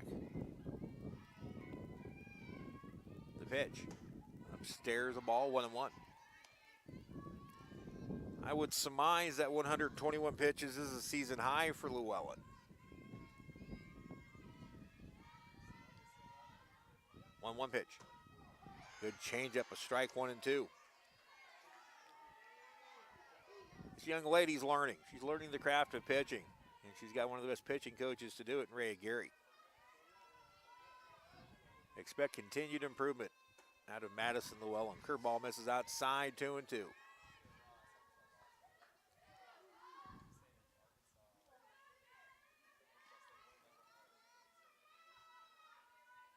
wind in the pitch. Upstairs, full count. Among the lessons that need to be learned by any freshman pitchers, how to be more economical with pitches. 3-2 pitch, and she lost her upstairs, ball 4.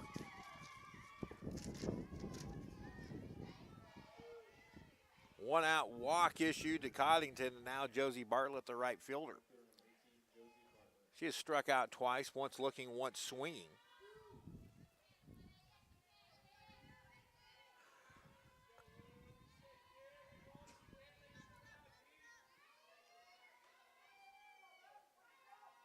Pitch. Low and in, ball 1. Benny Ludwig, a very good receiver of pitches. She's a very good instinct back there, and especially blocking off those inside pitches. She's down on the knee, and she's basically using her entire body to keep that ball right in front of her where it doesn't skid her away. She has 4 pass balls charged to her this year. Not getting to see all. I'm not sure if they were correctly called. The pitch. A little cue off the end of the bat, rolled to the shortstop. Schumacher to 1, and that'll be the only play. Wasn't hit hard enough to turn 2, but Schumacher and Felvis combined for the fielder's choice out at second, 6-4. Now 2 away for the leadoff batter, Sierra Sanderson. 0 for 3, reached on an error last time. Very impressed with the hitting approach of this young lady. Hitting from the left side. She will make you work for every out you get against her.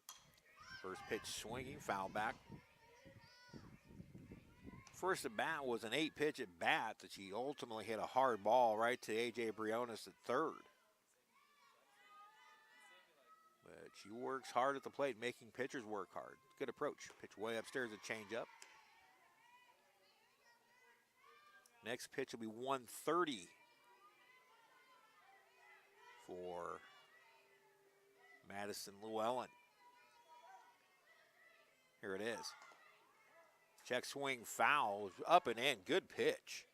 And basically Sanderson fought that off to save her life.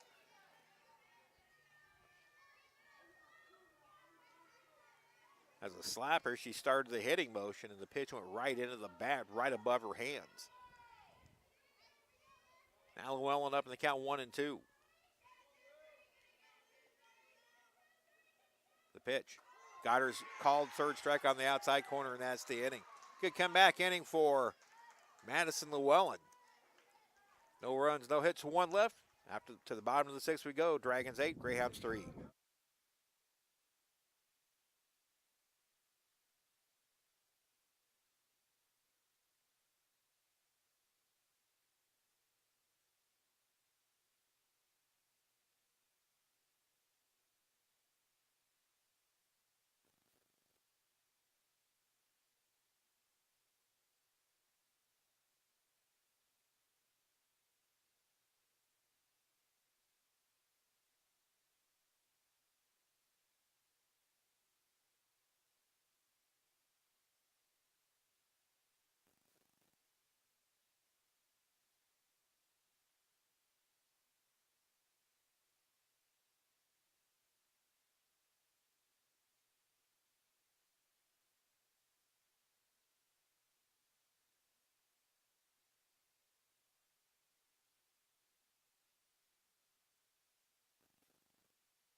Taylor Ullery leads off the bottom of the sixth for the Blue Dragons, leading Fort Scott 8-3 in game number 1. Ullery, the big blow of this one, a 3-run triple over the head of the right fielder, Josie Bartlett. That scored Wilson, Briones, and Schumacher, part of a 5-run inning. She goes that way again down the line. On the run is Bartlett, and she makes the catch just inside fair territory for out number 1.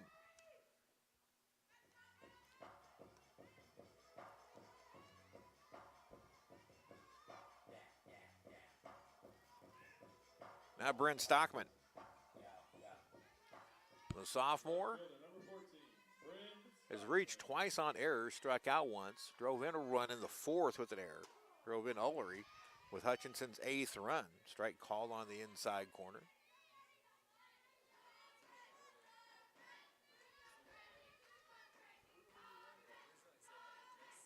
The pitch.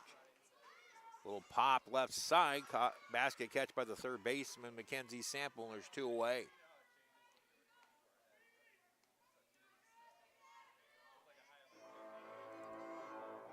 So Katie Bunch has done a nice job coming in and slowing the Dragon offense down. She'll face Beanie Luddick. It was 1 for 2. She was hit by a pitch in the 1st, struck out swinging in the 4th, and singled struck out in the 3rd, hit by a pitch in the 4th. And she takes a ball to start this at bat. Dragons looking to go over 500 for the 2nd time this year. They were 3-1 at one point. Strike at the letters, 1-1. Maybe they said she went around. Started off with that loss at NOC, and the second game got suspended. Or 2-1. That record was 2-1, excuse me. A pitch in the dirt. Game was suspended. They wound up playing Cloud County here. Swept the T-Birds in a pair. Things kind of went south from there just because of, one, lack of practice time. Time called, granted to Luddick. Now pitch delivered. And even the catcher, Jordan Coddington, wasn't. Katie Bunch with her shocked look out in the circle. See if Jordan Coddington's okay. She did not catch it. I think she caught it in her throwing hand. So Bunch was locked in, did not see that time was granted. I will actually give that on the home plate umpire. He threw his arms up, but you need to jump out of there and scream it. So while Bunch wasn't paying attention, if you yell loud enough, she's going to get attention and not throw that pitch. That's an old umpire talking. Jordan appears to be okay. So get back behind the plate and we'll get back to work.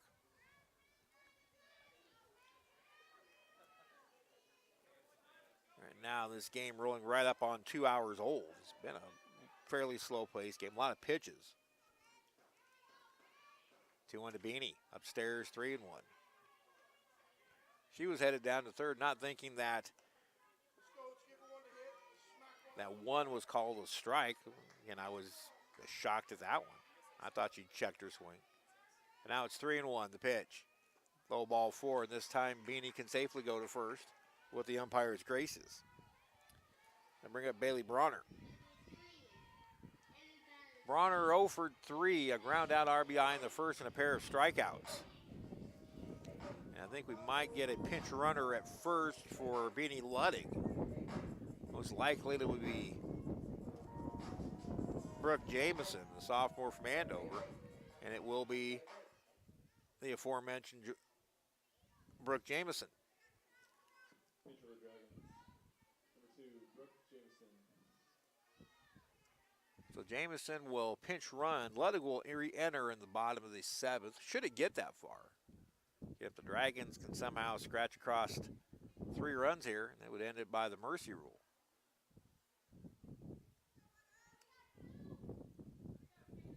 The designated player, number 9, Bailey So Bronner. now Bailey Bronner steps in. And she came in hot hitting 9 for her last 15. 0 for 3 here. The pitch. Upstairs a ball.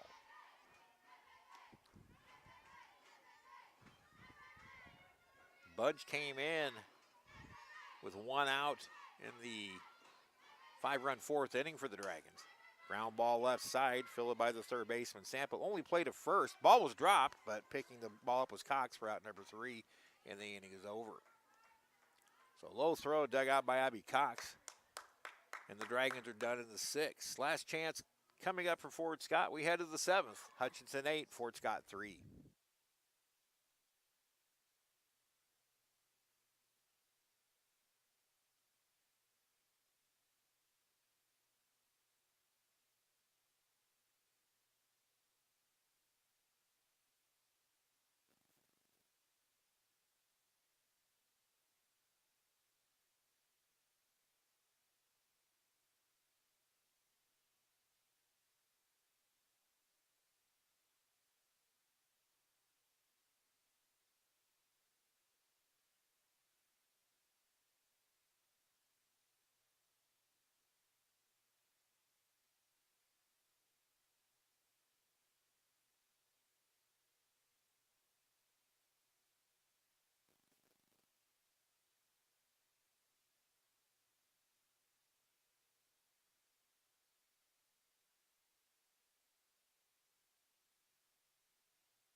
Blue Dragon AD Josh Gooch getting a little AC/DC thunderstruck as we head to the 7th inning. Steve Carpenter with you on the Blue Dragon Sports Network. Dragons 3 outs away from moving back above 500, and Madison Llewellyn 3 outs away from picking up her 2nd straight victory after 5 losing decisions.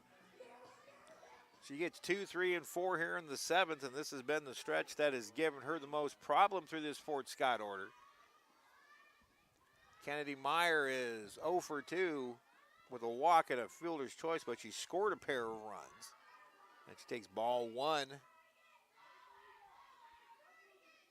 from Llewellyn, who just threw her 132nd pitch of the afternoon.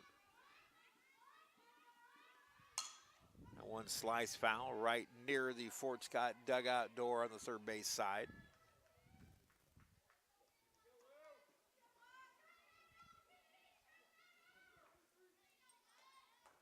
Meyer, another pesky little left-hander at the top of this Fort Scott order.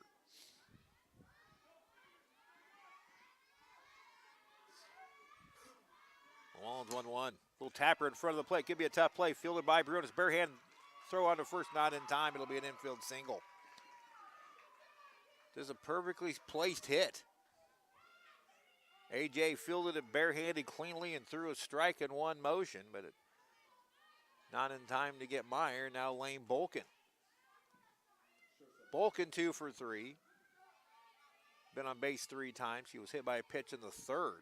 Bolkin and Cox, the 3-4 hitters for Fort Scott, are combined 5 for 6 or 5 for 5. It would have been on base 6 times. Change up, swung through and missed. Good pitch. Madison doesn't look tired by any stretch. This is definitely her season high pitch count of 135. Looking for her 3rd complete game of the year. Pitch outside, 1-1. Beanie's popping up like she's about ready to peg down to first. We'll watch that. She's already thrown 2 base runners out today, has Luddig. 1-1. In the dirt, that's one skitters away, and that'll allow the runner to move up to second. Luddig had no chance to stop that one. Second wild pitch of the game charged to Madison Llewellyn. She now has 5 for the year. And while the lead is 5, things are not particularly comfortable here in the 7th for the Blue Dragons. 2-1 pitch. Fouled straight back. 2-2.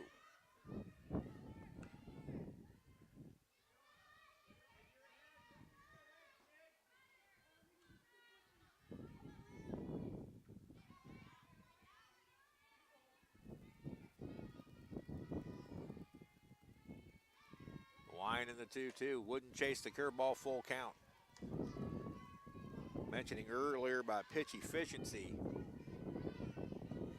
A lot of 3-ball counts today for Madison Llewellyn. 4 walks in the game, ties a season high. Little inside pitch, yank foul. Briones can't chase it down. 140 pitches, 79 for strikes. That's just above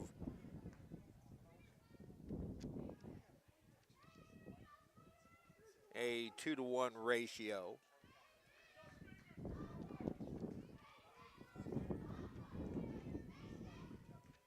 There's the payoff. Foul off again. Just always liked a team that will be willing to foul off pitches and run pitch counts up. That will work in your favor more times than not.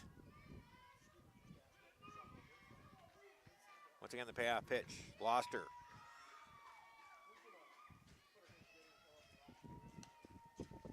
So a single, infield single on the walk.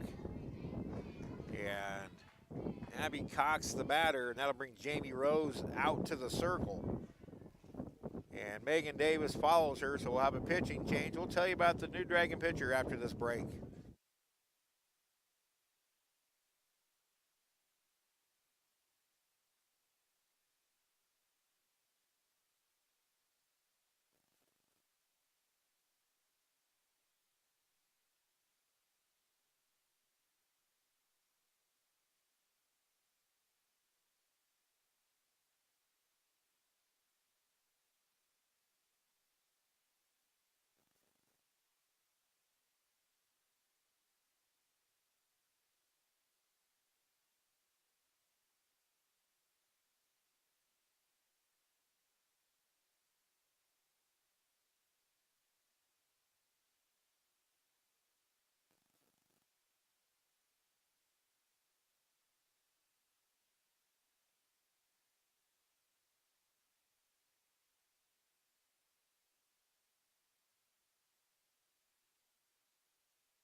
Sophomore Megan Davis takes over in the circle for Madison Llewellyn.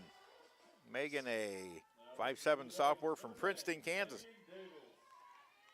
Megan making her 9th appearance overall, 2nd in relief, 4-3 record with a 3.30 ERA. She has 1 shutout, 43 2/3 innings pitched, 49 hits, 27 runs, 16 have been earned, 19 strikeouts, 14 walks. Opponents hitting .266 against. Facing Abby Cox, and it's a pitch in the dirt. Nice knockdown by Beanie Luddig to keep the runner Meyer at second base. So 6+ innings for Madison Llewellyn. Now Megan's going to come in and try to get this over with. Taking all the way a strike, 1-1.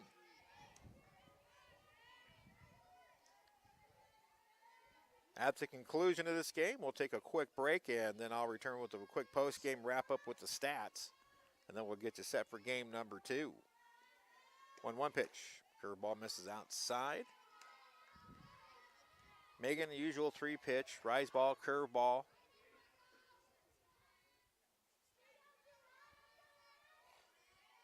Has been working on a screwball with Ray Gary.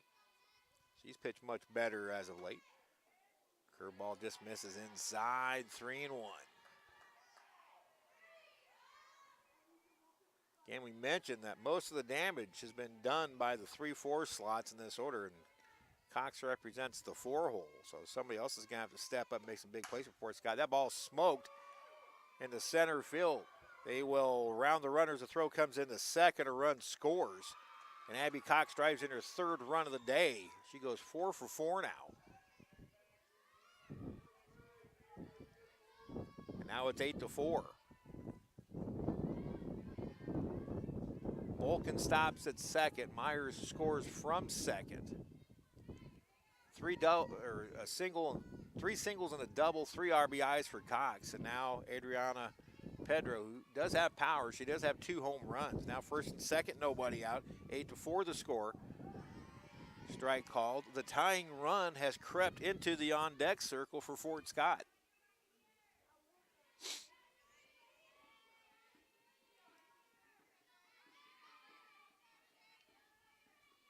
Davis's pitch. Curveball way outside, 1-1. No word on when number 1 pitcher Marissa Rollin will return.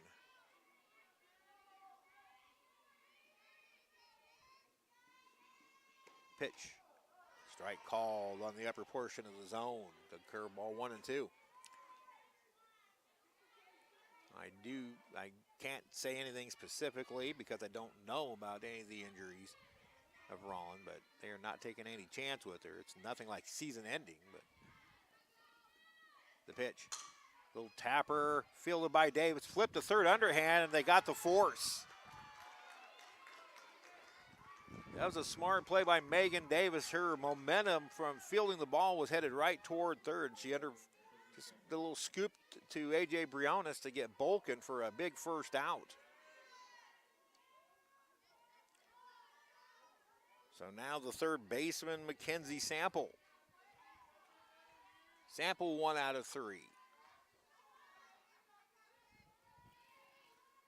Tying run remains in the on-deck circle. And if Megan Davis has her way, that's where it's going to stay.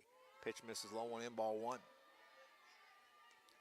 Not a save situation statistically for Megan.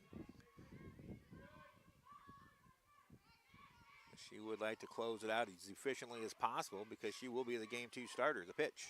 Curveball, strike called outside corner, 1-1.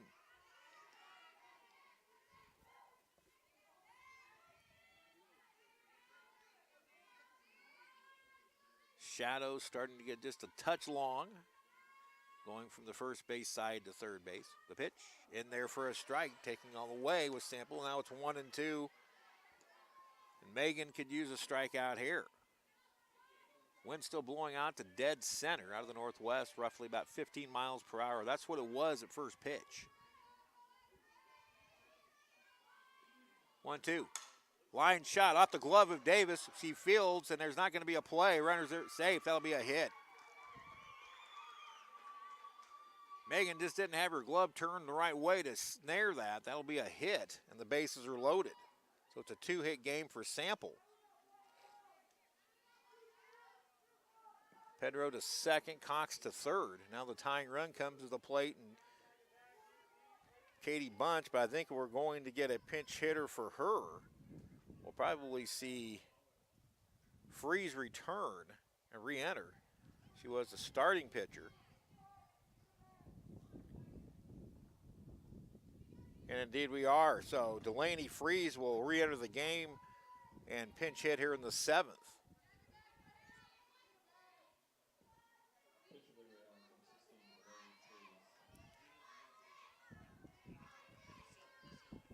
So Freeze will hit with the bases loaded. Cox at third, Pedro at second, Sample at first. Freeze was 1 for 2 before she was lifted, taking all the way from Megan Davis for a strike. She represents the tying run, and with the wind blowing out, you cannot be too careful. Those are just the conditions of the day. 0-1. Lifted to left center deep. Going back is the center fielder way, and it's gone. A grand slam, and we're tied.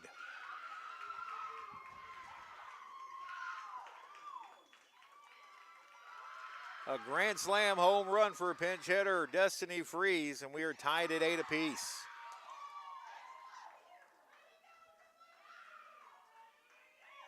Sample, Pedro, and Cox all score ahead, so it'll be a no decision for Madison Llewellyn. Now the Dragons just need to think about getting it to the bottom of the 7th, tied, where they can win it on a walk-off. It's 8-9 now due up. Coddington, then Bartlett. Again, this game now 2 hours and 18 minutes old.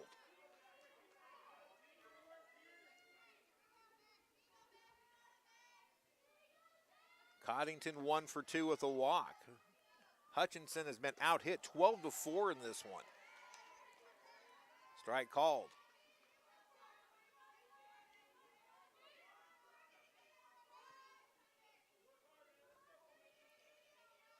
Megan looks a little bit frustrated out there. Needs to have short-term memory. Drops in for a strike, 0-2. I didn't happen to catch the location of where Beanie Ludwig set up before the home run, but I'm going to assume that Megan missed her spot. Pitch way outside, 1-2. Still just one out in the inning.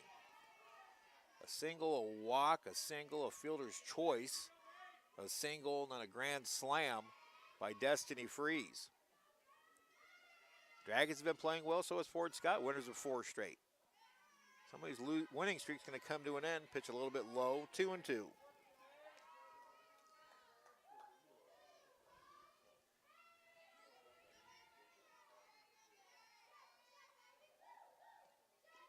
Two-two pitch.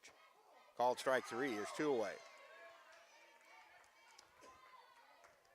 Coddington was looking for something away and took one right over the inside corner. First strikeout for Davis. Now Josie Bartlett, the right fielder. Bartlett has struck out twice and reached on a fielder's choice.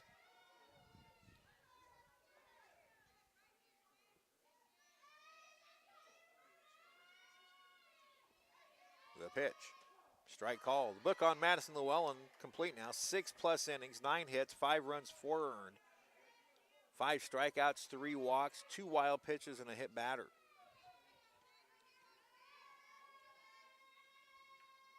Nothing in 1 the count to Bartlett the pitch. Slice foul out of play. Now Davis is a strike away from getting the Dragons back in the dugout tied. You sense the Dragons relaxed a little bit. Just a little. Leading at 1.8-1. Fort Scott's now scored 7 unanswered. And the Dragon offense kind of in slumber mode. Pitch upstairs. Again, only 4 hits this afternoon for Hutchinson. They've been aided by 4 Fort Scott errors. Good crowd on hand. Again, this is only game number 1. We've still got another one to go after this. 1-2 pitch. Little one hopper to Shelby Fellows. She fields and throws to first, and the inning is over. But a big one for the Greyhounds. Destiny Freeze's grand slam pinch hit home run. Part of a 5-run inning. We head to the bottom of the 7th, now tied 8-8.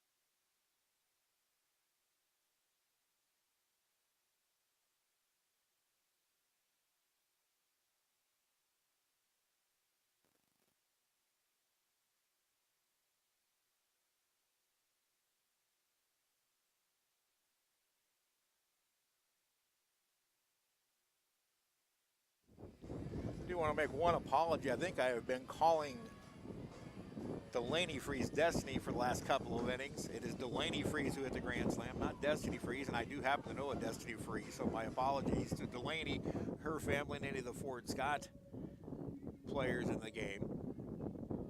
Freeze will come back in to pitch. She was the starter and was lifted in the 4th inning. Now, Jamie Rose is not...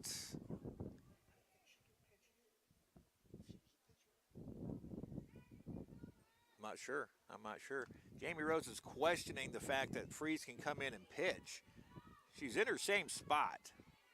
It's just like a re-entry. She's a starter too. If she was a reliever, she couldn't. She was a starting pitcher who came out. Yeah, but she came back into her spot. So I was explaining to Josh Gooch what the situation was. So here's Ashley Wilson to lead off the bottom of the 7th and strike called. So Freeze back in the game. She's off the hook for the start, but could still win it. Wilson, 0 for 2, walked and scored in the 4th. And she walked against Freeze. The 0-1. High pop on the infield. Third baseman Mackenzie Sample drifts back into fair territory to make the catch, 1 away. Hutch just has 4 hits today.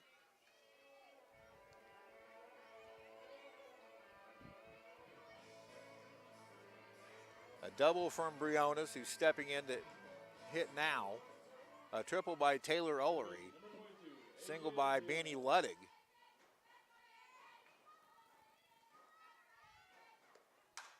High fly left field on the run of Sanderson. She'll track it down for out number 2. So Briones put a charge into it. But very quickly, 2 outs. And right now, Fort Scott has all the momentum. Caitlin Schumacher will be the batter.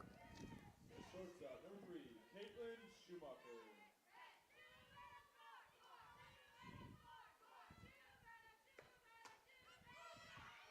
Pitch just misses the inside corner. Ball 1. Schumacher so far today, 0 for 2, was hit by a pitch and scored. Has struck out and grounded out. Pitch in on the hands, found back. Just to my right.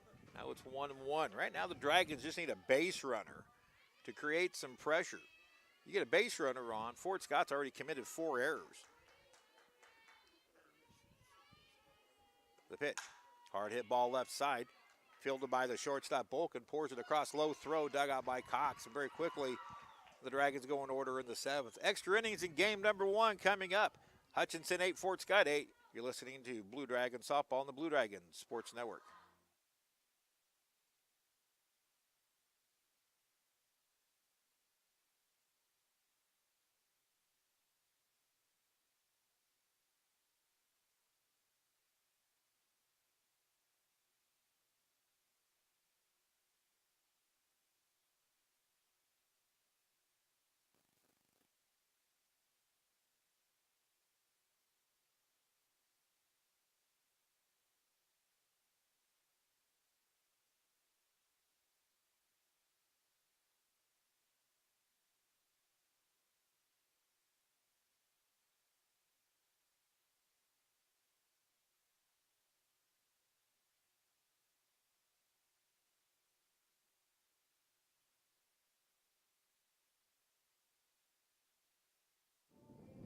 Of all the scenarios that head coach Jamie Rose could come up with when leading this game 8-1, I don't think going to the 8th inning tied 8-8 was one of them.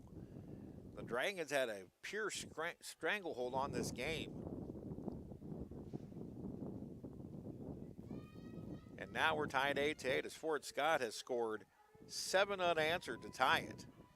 Top of the order due up against Megan Davis, who is going to be the game 2 starter. But she's going to have to go through a part of the order that is extremely hot for Fort Scott. Top of the order, and then the cleanup hitter Cox. He's 4 for 4. Pitch taken downstairs, ball 1.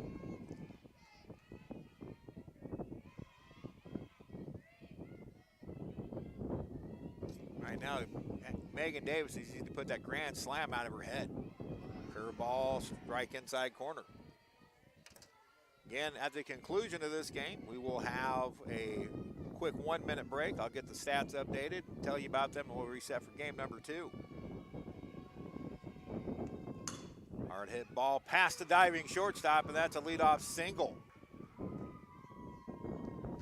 Infield was playing up, looking bunt. Sanderson just slaps one right past a drawn-in Caitlin Schumacher, and the potential go-ahead run is on base. Now Kennedy Meyer, the center fielder.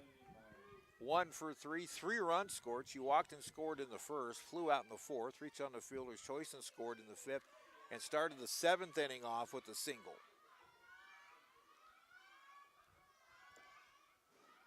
Time call for a moment. Beanie Ludwig and Ashley Davis is going to make sure they're on the same page. This game right now at 2 hours and 28 minutes old. A very slow pace game with a lot of pitches. And we still have 1 to go. It's not going to get any warmer out here. The pitch is high upstairs, taken for a ball. That was on purpose. Meyer was showing bunt early, and you're taught as a pitcher to go up and in. Unfortunately for Megan, she probably went a little too far up.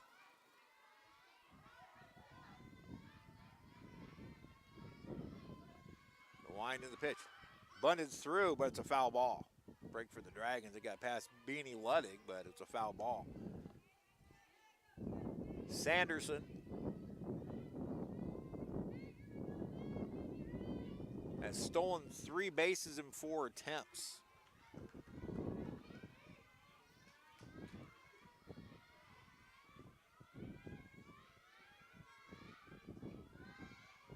Winding the 1-1.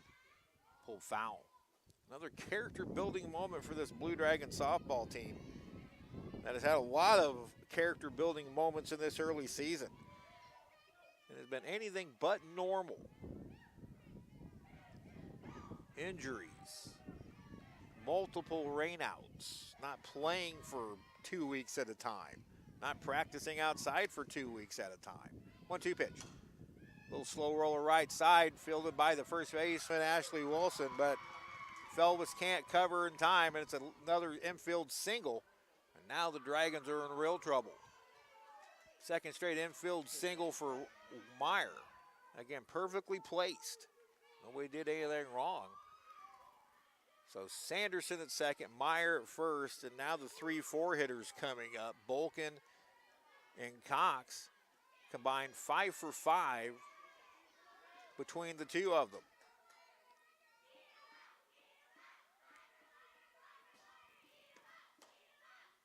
Bolkin takes ball 1. Or combined 6 for 6. Bolkin 2 for 2, 2 signals, an RBI. She was been hit and walked.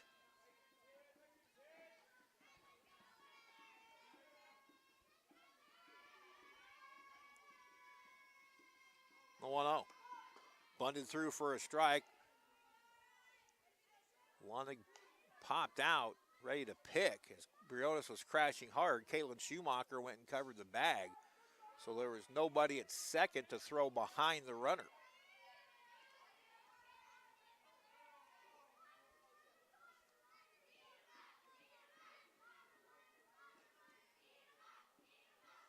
Time called as Davis and Ludwig couldn't get on the same page. One thing the Dragon staff is minus Rollin. Marissa Rollin is a strikeout pitcher when you need one. The pitch. Lifted to center field, pretty well hit, but playable for Way. The runner at second was not tagging, had to return, so a break for the Dragons. Now 1 away. Sanderson did not tag on the fly ball. So now Abby Cox, 4 for 4, a double, 3 singles, 3 RBIs, and everything has been right back up the middle.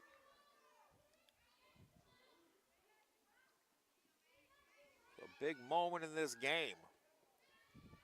Left fielder Bryn Stockman playing fairly deep. She would have problems throwing out a runner on a hit to left. Pitch in the dirt, good stop by Beanie Ludwig, ball 1. Alexis Way moderately deep in center. Taylor Ullery shallow in right. Actually moderate depth, not really shallow. Davis gets the sign, the 1-0. Curveball, a strike, 1-1. You get out of this inning unscathed, and I think the momentum shifts back to Hutchinson.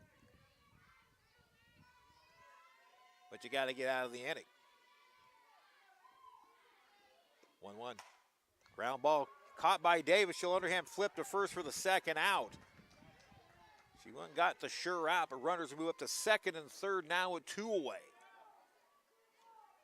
She didn't even look at the other bases. Sanderson to third, Meyer to second, and Adriana Pedro the batter. Pedro hitless in 4 trips. A pop out, a line out, a fly out, and then she reached out a fielder's choice and scored ahead of the grand slam. Again, Davis taking her time. Time is granted at the plate. 8-8 the score now.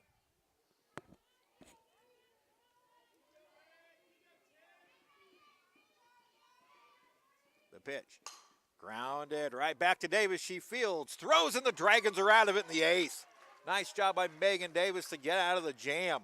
Getting a couple of huge comebackers right to her. No runs, 2 hits, 2 left on for Fort Scott in the 8th. We go to the bottom of the 8th. Dragons 8, Fort Scott 8.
Shelby Felbus lead off the 8th inning for the Blue Dragons at 9-1-2.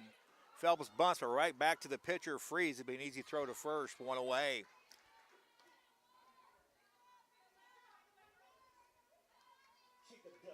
Dragons have been out hit this one 14-4.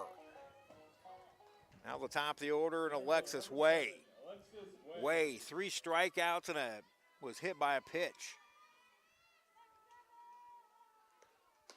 Takes 1 from Freeze upstairs. Delaney Freeze back in. She was, after hitting the game-tying grand slam, she worked a very efficient bottom of the 7th. Strike at the letters inside corner, 1-1 to Alexis.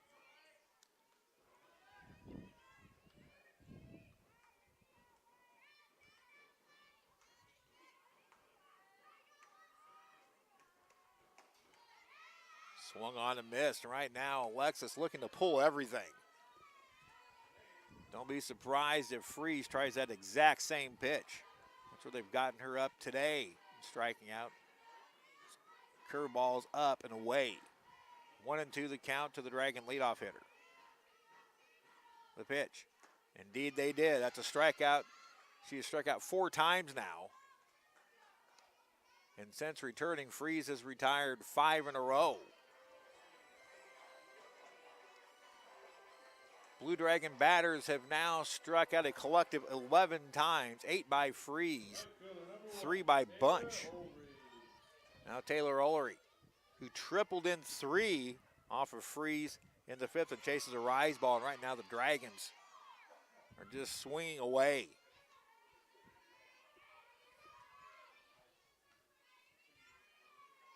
Second extra inning game of the year for Hutchinson.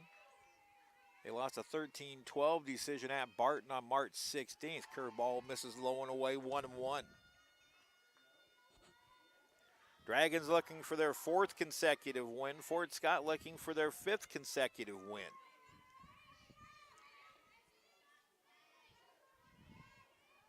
The pitch. Right down the chute for a strike, 1-2. The Dragons have had some tough losses this year.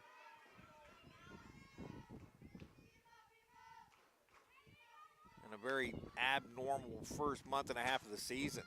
Lifted down the right field line, giving chase is Bartlett in foul territory. She's got it. Once again, the Dragons go in order. We head to the 9th. Dragons 8, Fort Scott 8.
Welcome back to back to Fun Valley, everybody. Fort Scott and Hutch tied 8-8.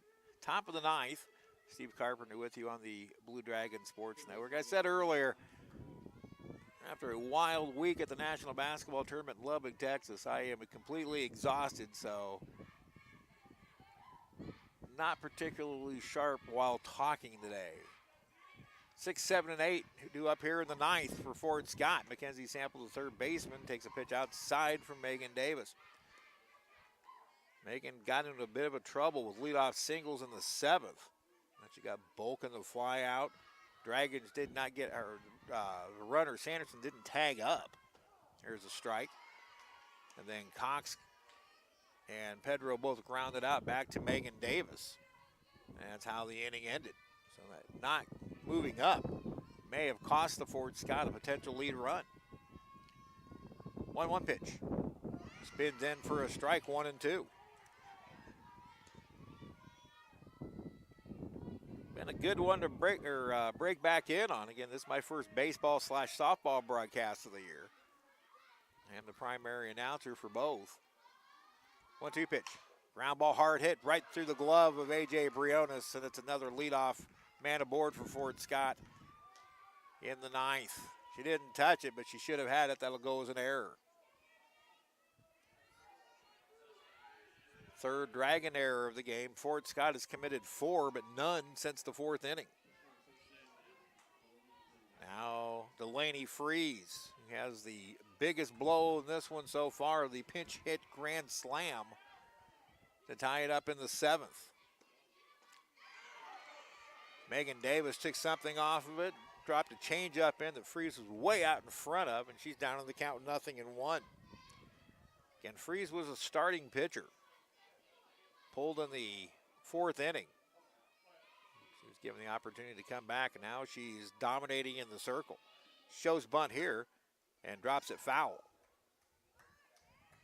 0-2 the count. Megan could use a strikeout. Talking about Fort Scott's propensity for running.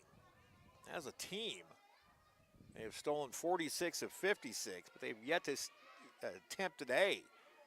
I take that back. They've attempted 1. The other one was bad base running that Beanie Luddig threw out. The pitch. Tap fouled, hit the batter in the box, and it'll dead ball right there, and it stays 0-2.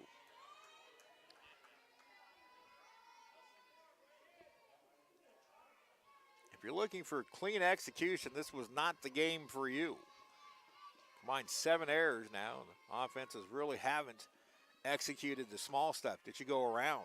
Pitch taken outside for a ball. Freeze checks her swings, and now it's 1-2. Thought this would be an offensive shootout with the wind the way it was, but it won't have the one home run, the grand slam of Freeze. The pitch, change up, ripped down the left field line, could be trouble. That's a fair ball and into the corner. Brooke will get it in. They're going to wave the runner, and the relay throw is bobbled, and Fort Scott takes a 9-8 lead on a double to left field. Bryn Stockman got to it, but a relay throw to Caitlin Schumacher was bobbled. Wouldn't have been any chance. I think we may have are we going to have an appeal? Megan Davis was pointing, but we're not because Ashley Wilson's not at the bag. So an RBI double for Sample on the air, or after the air. Strike called to Jordan Coddington. And again, that was one where I think Megan Davis missed her mark, missed her spot. That's bunted through for a strike. Quickly 0-2 to Coddington. So the Dragons are going to have to come from behind in the ninth.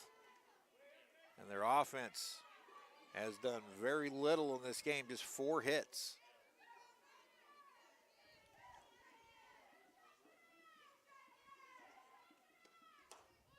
Pitch taken upstairs for a ball.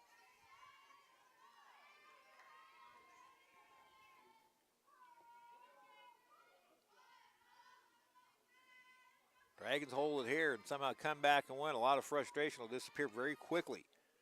Pitch upstairs, 2-2. Megan Davis now at 50 pitches, the game 2 starter. Madison Llewellyn threw 142. So a combined 192 pitches thrown in this one by Dragon pitchers. Called strike 3, 2 away. Now it's up to the right fielder, Josie Bartlett, to do any more damage here in the Fort Scott 8th. Bartlett has struck out twice, reached on a fielder's choice and grounded out to second baseman Shelby Feldes. This Dragon team was hitting .324 coming in, but Fort Scott has handcuffed the Blue Dragons. Pitch in the dirt, good stop. 1-0 to Bartlett.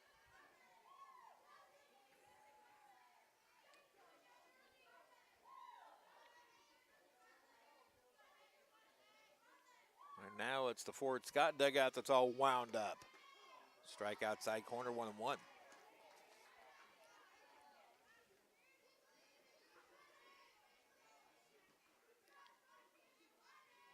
(9-8) Fort Scott. They scored 5 in the top of the 7th and 1 here in the top of the 9th. That one's bunted. It's a well-placed bunt. Briones Fields throws, but not in time. A bunt single for Bartlett. The ball traveled maybe 7 feet up the line. Shelby Feldes goes back and covers the base. The Dragons have already given up 1 boo-boo on falling asleep. Now it's back to the top of the order and Sierra Sanderson. Freeze at third, Bartlett at first, 2 away. And the pesky Sanderson at the plate. Right back up the middle, knocked down by Davis. She picks it up and throws in time for out number 2. Moving up to second is Bartlett.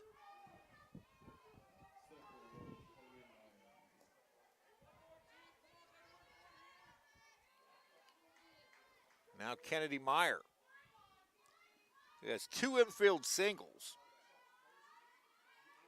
1 to the left side, 1 to the right side, but they have set up big innings, including the first one. She led off the 7th with an infield single. Curveball misses inside, ball 1. When you look at game number 2, regardless of the outcome of this one, it may be pitcher by committee, and they may force Brent Stockman into the circle in game number 2 as a starter. Little tapper in front, right back to Davis, underhand flip to first, and the inning is over. But Fort Scott gets a run across. Dragons commit an error, and then Delaney Freeze makes them pay again with a RBI double to left field to score Sample. We go to the bottom of the ninth. Fort Scott 9, Hutchinson 8.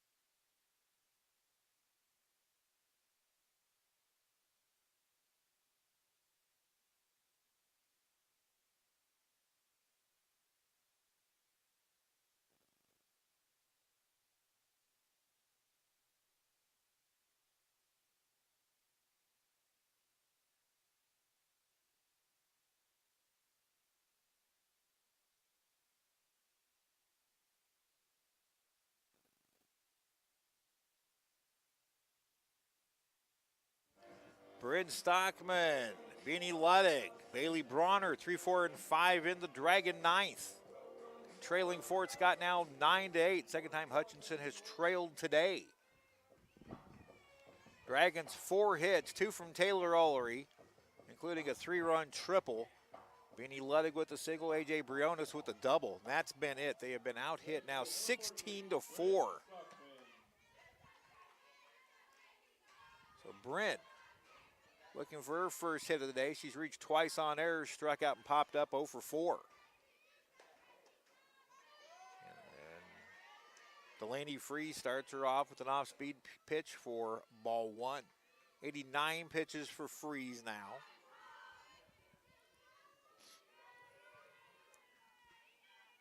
The pitch. Downstairs 2-0. If Bryn can get on, it brings the team's leading home run hitter in the Blue Dragons and Beanie Luddig to the plate. Ground ball right back to the pitcher. Freeze throws high, but Abby Cox makes the catch and stays on the bag for the first out. The point I was about to make before Bryn grounded out was if she gets on with a base runner run, you've got to pitch Beanie Luddig a little bit differently. Now with the bases empty, in essence, Fort Scott can pitch around the Dragons' leading home run hitter. But instead, Freeze goes right after with a curveball inside corner for a strike.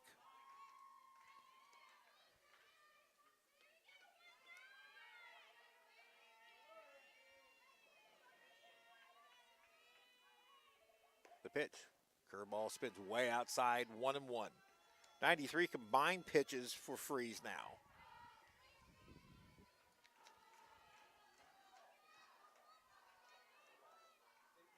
Freeze has 8 strikeouts. The Dragons have struck out 11 times. Another curveball off the plate wide.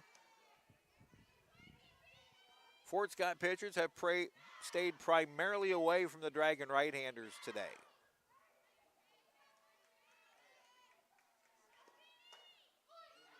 This is wide, ball 3. One time they went onside on Luddig, and this about it was a called strike. But now Luddig has a 3-1 lead in the count. Big right-hander waits. Freezes pitch. Chased a rise ball. It may have been ball 4. Now it's a full count to Luddig. And just by the way she finished up, she was not sure of that swing. Here's the payoff. Lifted foul, well out of play. Didn't quite have much carry. Cut off the end of the bat. We'll do it again. Hey, credit the Greyhounds for battling back. They were down 8-1 and looking dead in the water. I still think the Dragons relaxed as a team. 3-2 pitch, got her swinging. 9 strikeouts now for Freeze. And she has retired all 8 batters that she has faced since returning to the circle. Now Bailey Bronner. Bronner against Freeze was 0 for 3 with the RBI ground out and 2 strikeouts, 0 for 4 on the game. She takes a rise ball high for ball 1. Dragons down to their last out. They trail Fort Scott 9-8.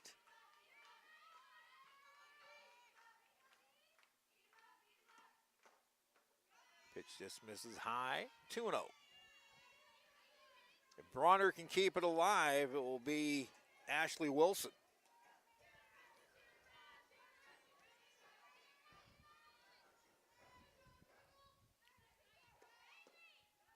Downstairs 3-0 on pitch number 101 from Delaney Freeze. They bunch the Dragon hitter toward the middle. Both winds have plenty of room. Ball 4, 2-out walk to Bronner. We'll get a pinch runner for Bronner most definitely.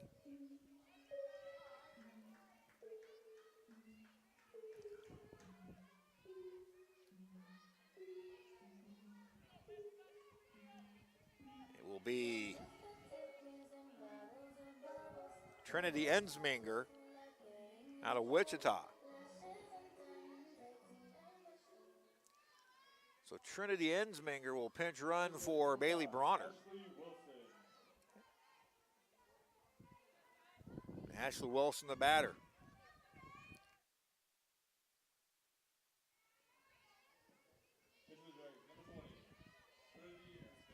Wilson today, 0 for 3 with a walk on a run scored. And the Dragons have just 4 hits inside for a ball. Ensminger has not seen a lot of action, but she's now starting to see some as one of the main pinch runners for Jamie Rose. Playing in just her 5th game. Pitchner gets away from the catcher, and Ensminger will go up to second. She's the potential tying run. That'll be a wild pitch charged to Freeze.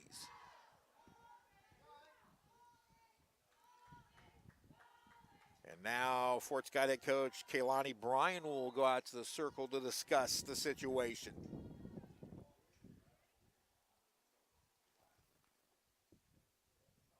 So 2 out in the inning. Dragons down to their final out. Potential tying run at second base, and pinch runner to Trinity Ensminger. 2-0 count to Ashley Wilson, who right now probably needs to be very selective. Look for one pitch in one zone and then attack it. But right now, Freeze showing a little bit of control problems. But she has been strong in the return to the circle. That walk to Bronner stopped a streak of 8 in a row retired. Actually, when you go back, no, 8 in a row, because she did leave the game in the middle of the inning. Now 2-0 to Wilson as we get back to business. Pitch number 103 from Freeze is low and in for a ball.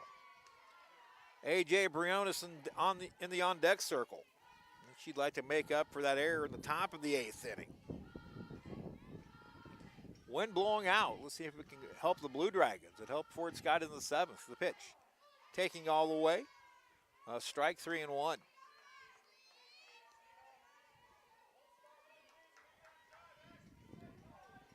Behind in the count. Always a baseball-ism. Take till they throw one. Outfield straightaway and shallow. The pitch. Strike at the letters, full count. Now the Dragons are down to their last strike. Freeze has struck a lot of people out up with rise balls and the curveball up. Here's a payoff pitch. Grounded down the third base line. It's a foul ball. Fielded cleanly by the third baseman Sample, but in foul territory. We'll do it again. Fort Scott 9, Hutchinson 8. The Dragons led this at one time 8-1.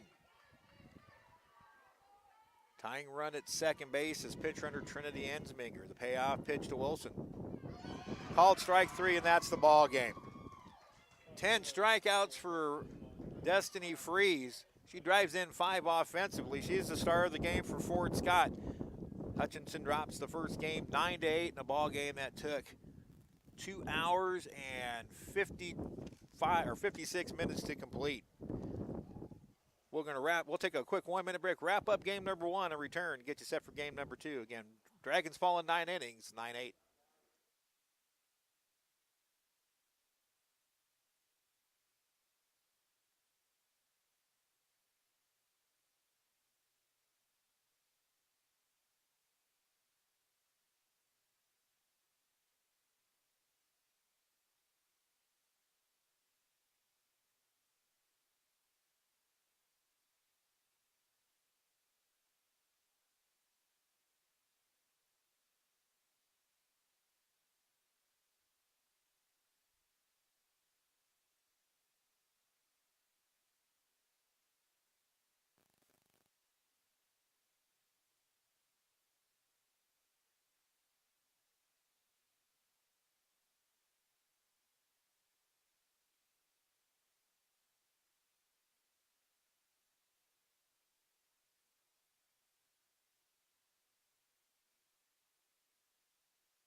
A tough loss for Hutchinson in game number 1. Once leading 8-1, they'd fall to Fort Scott in game number 1 of this doubleheader, 9-8 in 9 innings.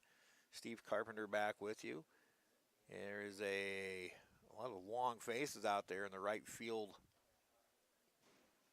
area as Jamie Rose discusses it. Let's get to the totals for game number 1 for the Greyhounds. 9 runs, 16 hits, 4 errors, 11 left on base. For the Blue Dragons, 8 runs, 4 hits, 3 errors, 7 left on. The winning pitcher is Delaney Freeze. She improves to 5-5. Megan Davis takes the loss. She falls to 4-4 in time of ball game in 2 hours and 56 minutes. Against Hutchinson, just 4 hits in the game. A 3-run triple by Taylor Ellery thought the Dragons were in good shape. That was part of a 5-run fifth that gave Hutchinson an 8-1 lead. But then Fort Scott came back, a couple of runs in the top of the 5th, and then a grand slam home run pinch hit variety by Delaney Freeze. She tied it up at 8-8 in the top of the 7th. All the Dragons could do was get one base runner aboard on a walk in the bottom of the 9th inning, and Freeze's return to the circle. And Freeze hits an RBI double that plated a runner after reaching on an error. In the top of the 9th, she got the win, or closed the Dragons out in the bottom of the 9th, and Hutchinson falls 9-8. Again, only 4 hits, 2 by Taylor Ellery, a single by Luddig, and a double by A.J. Briones, the only hits in the game. Again, time of ball game, 2 hours and 56 minutes. We've got one more after this. You will have to switch links to get game number 2, but we will return with that in about 20 minutes. Until then, Steve Carpenter from Fun Valley reminding you the final score of game number 1 in 9 innings. Fort Scott 9, Hutchinson 8. We'll talk to you in about 20 minutes.